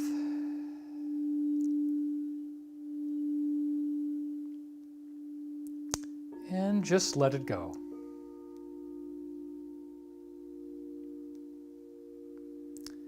And then take another nice deep breath, close your eyes.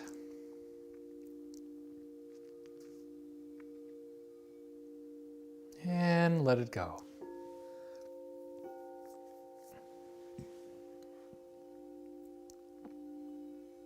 Imagine all 35,000 of us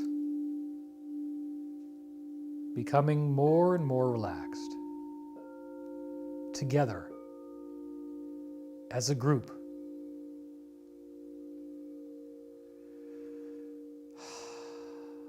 Just let yourself breathe. Exhaling all tension out of your body.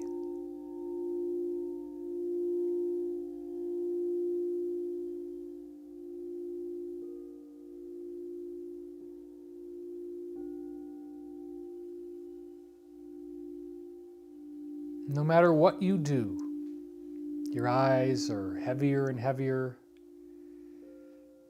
Your body is heavier and heavier. But you're just so peaceful as you allow your breathing to continue any way it wants to.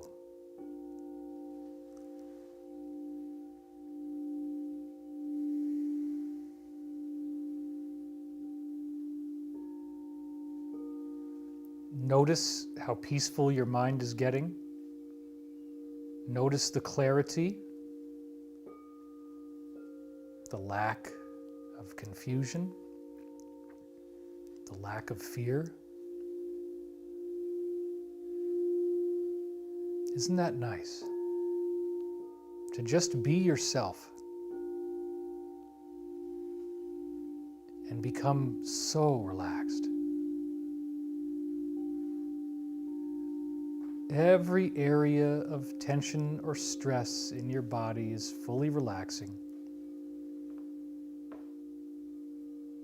Almost as if you are being surrounded with white light. And the white light is pure love.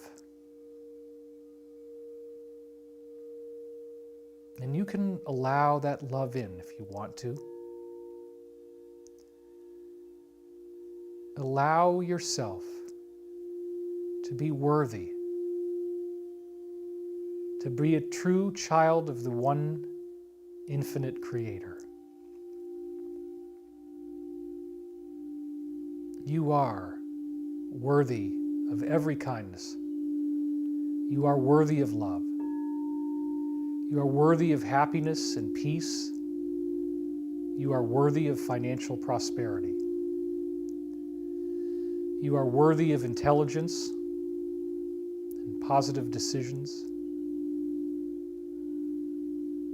You are worthy of respect. You are worthy of patience, compassion.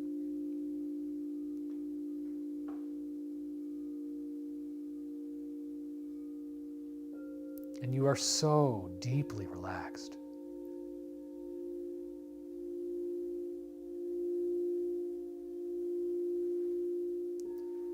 You're going deeper and deeper and deeper into a state of pure relaxation.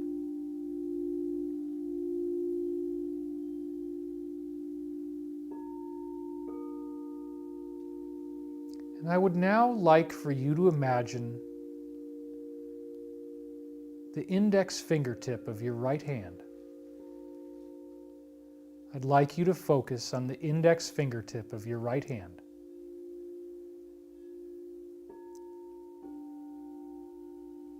And I'm going to ask you to lift that finger, not yet, because you're so relaxed. But I'd like you to think about that finger, and I'd like you to think about how hard it is to lift that finger. The enormous weight that is on your right index finger, how hard it is to raise that finger, how difficult it is to raise that finger. And I want you to try to raise that finger now, very slowly. Crank it up, crank up your finger, crank it up slowly, slowly. It's very difficult to raise your finger. Crank it up a little bit more, and let it go. As you let your finger drop, I want you to imagine that you are plunging into a beautiful, deep, blue ocean of pure peace.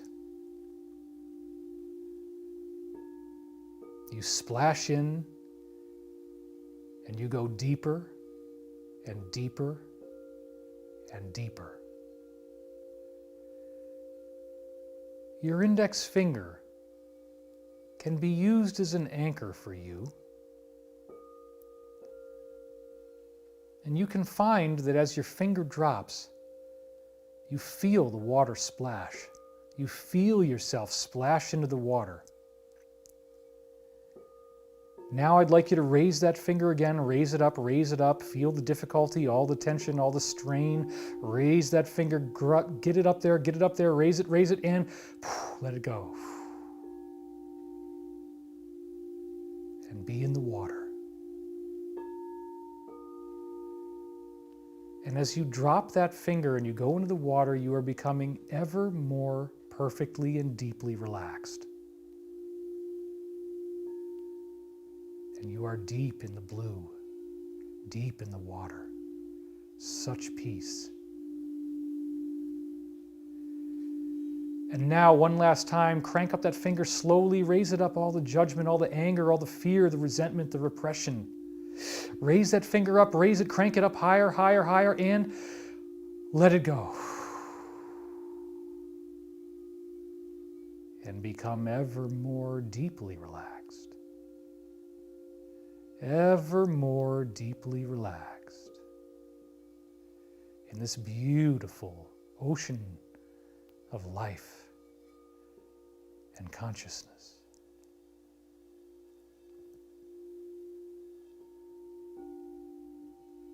And you start to notice that you are one with the water,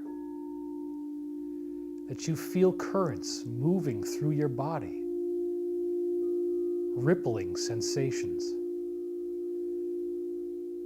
shifting and drifting,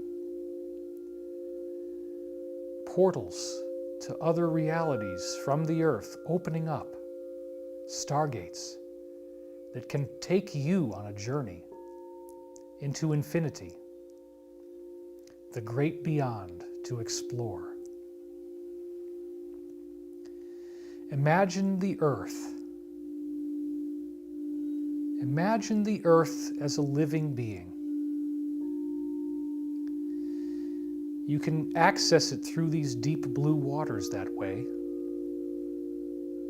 Imagine the fear the earth has had, not knowing if we would blow it up, if we would poison it beyond repair, and worrying about us.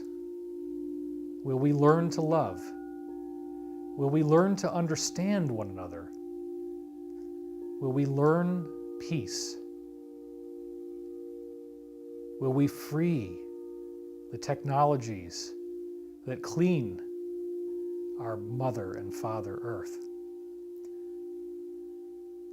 Imagine the Earth's downright terror of us. We just march along in our little lives. We're not paying attention. And be grateful now that you can resonate with the earth. And as you become even more deeply relaxed, imagine that you are the earth. Imagine yourself as this blue watery orb. And let's give yourself some credit. You've been through a lot, and now you have an opportunity. Now you have an opportunity for great truths to be revealed to everyone, for a planetary awakening. And you're just so relaxed. As you embrace yourself as the earth, sending love to your oceans, sending love to your land, sending love to your skies, imagining clean alternative technology so we never have to go back to the way it was. We never have to choke our rivers, pollute our oceans, poison our land, spray our skies. We can eat healthily the right combinations of foods so that we live in symbiosis and all is well. And we treat each other with respect, compassion, love, understanding, patience, long-suffering, kindness, curiosity, open-mindedness, freedom, and of course, deep and abiding compassion. We learn that there was a group that was trying to turn us against one another. And they had their time, and now their time has passed. We don't hate them, we just want them to stop what they were doing and let this evolution take place. And I ask you now, I invite you now to envision the earth waking up so that we don't have a difficult birth. We don't need these earth changes. We don't need tsunamis, tidal waves, catastrophic pole shift, that it all happens in a way where everyone gets to participate in a fine, strong moment of inspiration. We're smiling, we're happy, there's light on our faces as the world becomes a paradise and we all learn to respect one another and love one another. And we send that energy to everyone, to all beings, and to the earth, seeking only that we may make this into a true paradise where everyone is happy, everyone has enough food, everyone has enough water, everyone has a nice house, everyone has a positive community of like-minded individuals that they can share time with. And we're not stuck living in a prison. We are liberated, we are pure, we are whole.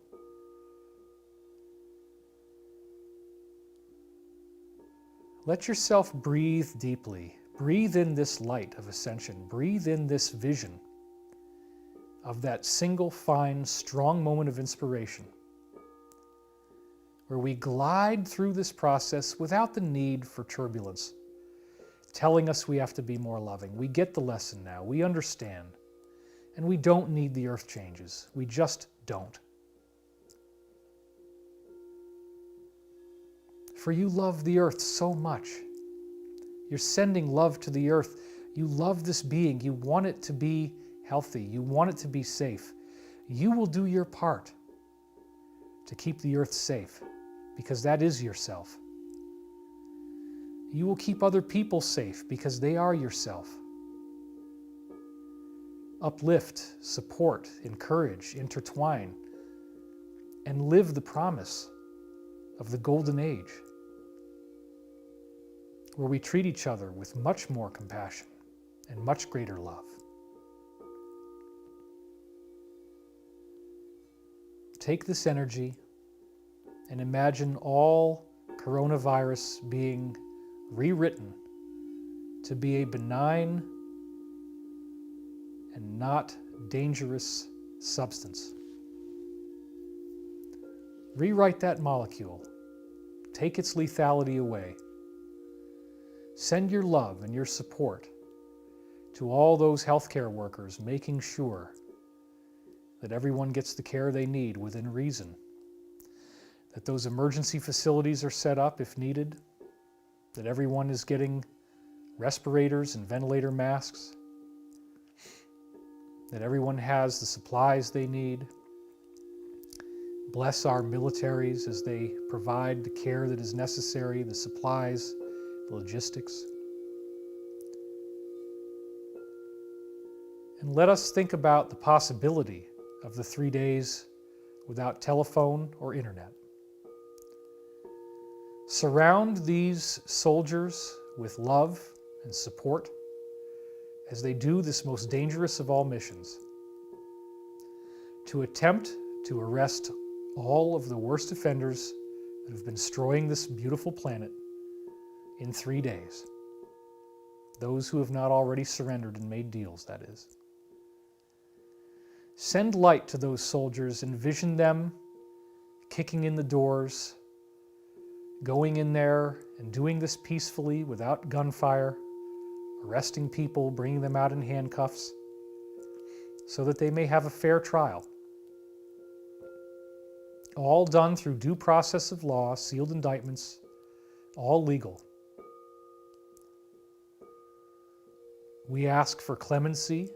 We ask that heroes can come forward, that whistleblowers can be given honor for doing the right thing to save the planet.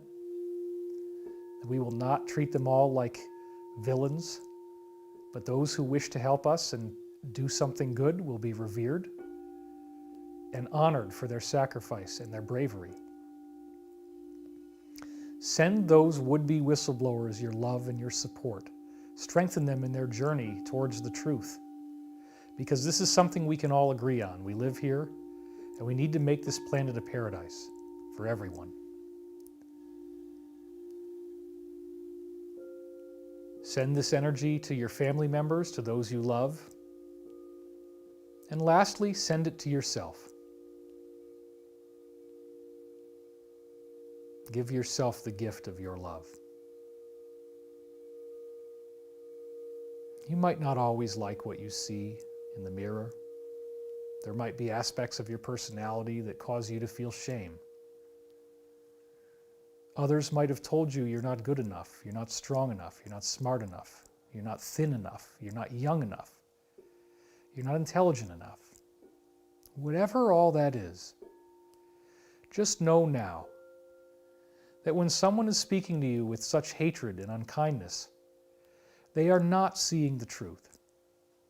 They don't see you like I do, like we do, as a being of infinite worth, a perfect manifestation of pure love. You can be that because that is what you are. All you have to do is claim what already exists. Be present with the truth of what you are. So the next time someone looks at you the wrong way or speaks to you with unkindness, you understand that they are confused. They simply don't see reality. They don't see the love that we all share. They don't see the divinity that we all are. They exist in a relatively confused state. And if they cannot see beyond it, then you have the right to erect healthy boundaries and say no.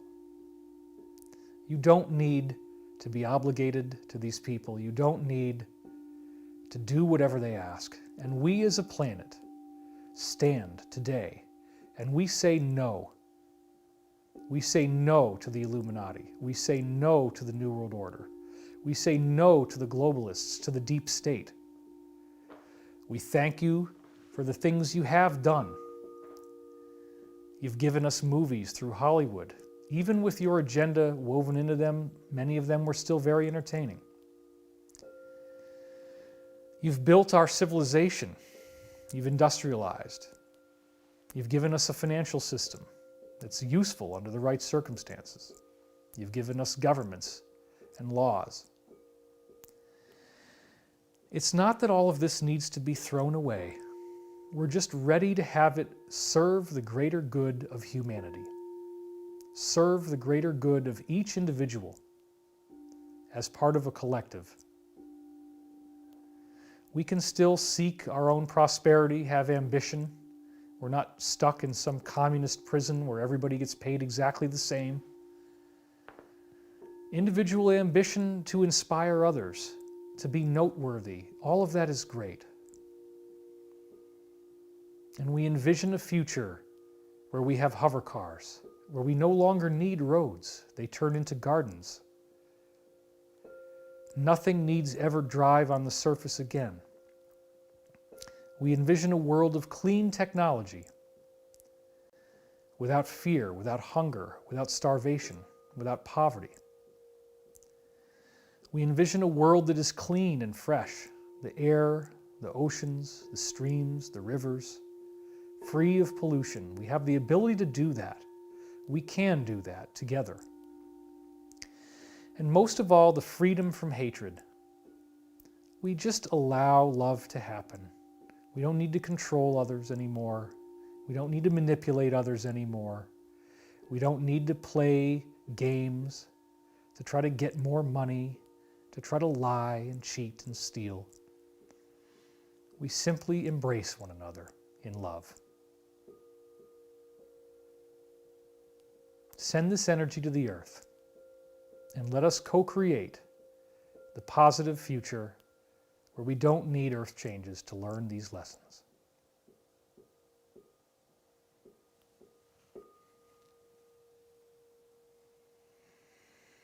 And so it is. And now I'd like you to slowly come back to the room. Wiggle your fingers, wiggle your toes. Open your eyes.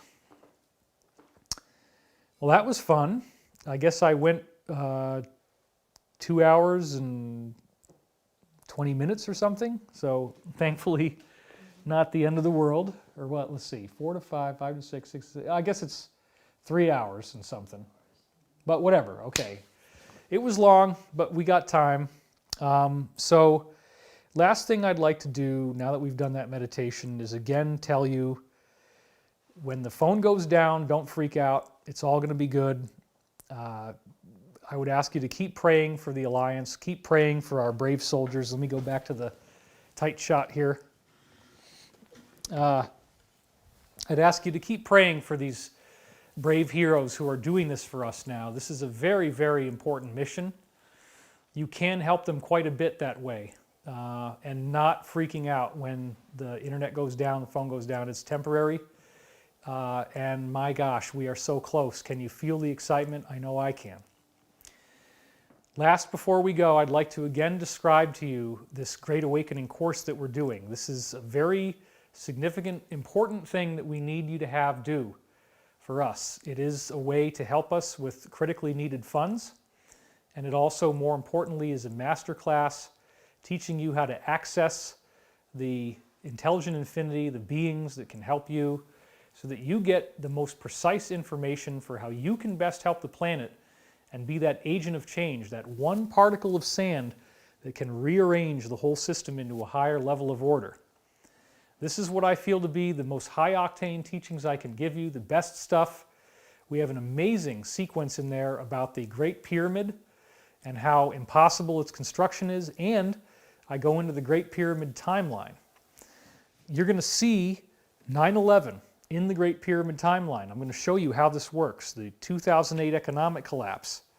The Edward Snowden revelations of 2013 appear to be in there. And we have an exact time window of what is going to happen in our future. The ascension prophecies are in the Great Pyramid as well.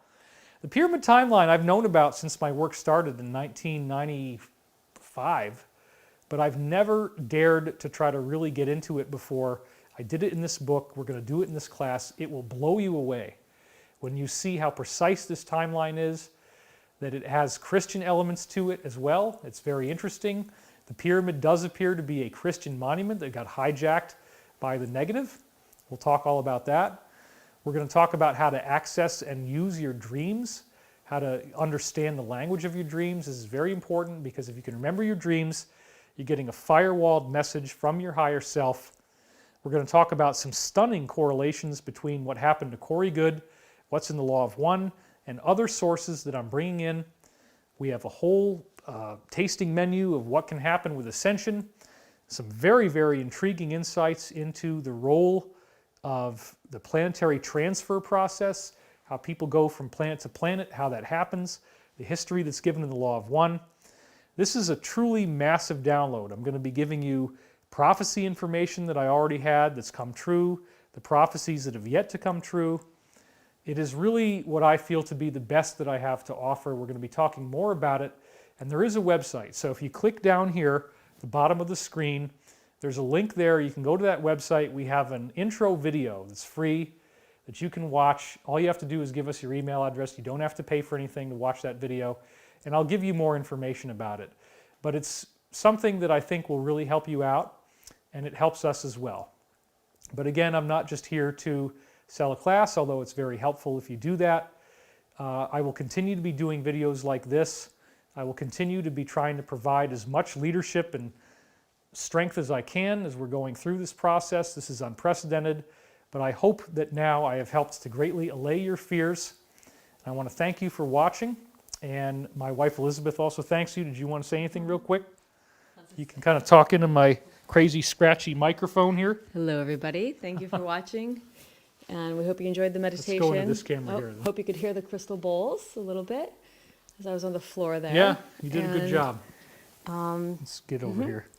I'll be doing a couple classes, bonus courses in the Great Awakening School, and one will be on power animals. And You can look over there. one will be on sacred boundaries, and then also on protection ceremonies. So bringing some of the work that I do in my Priestess Path courses into this as a bonus. Yeah, and a lot of people had asked last time, let's go back. Yeah, a lot of people had asked last time for more of Elizabeth. So in this case, you are going to get both of us. And she's got some really great material. And this is not, by the way, going to cut in with the time that I did last time. She's got her own bonus slots, and I'm still going to be Mr. 4 hours at a shot every Sunday. So, well, it might not be 4 hours every time, but it'll be long because I like to talk. Anyway, we both thank you for sharing this meditation with us. Let's hope it does the job. And let's look forward to the 3 days without phone or internet, because this is, believe it or not, a very good thing. And this is David and Elizabeth Wilcock. We thank you, and we'll see you next time.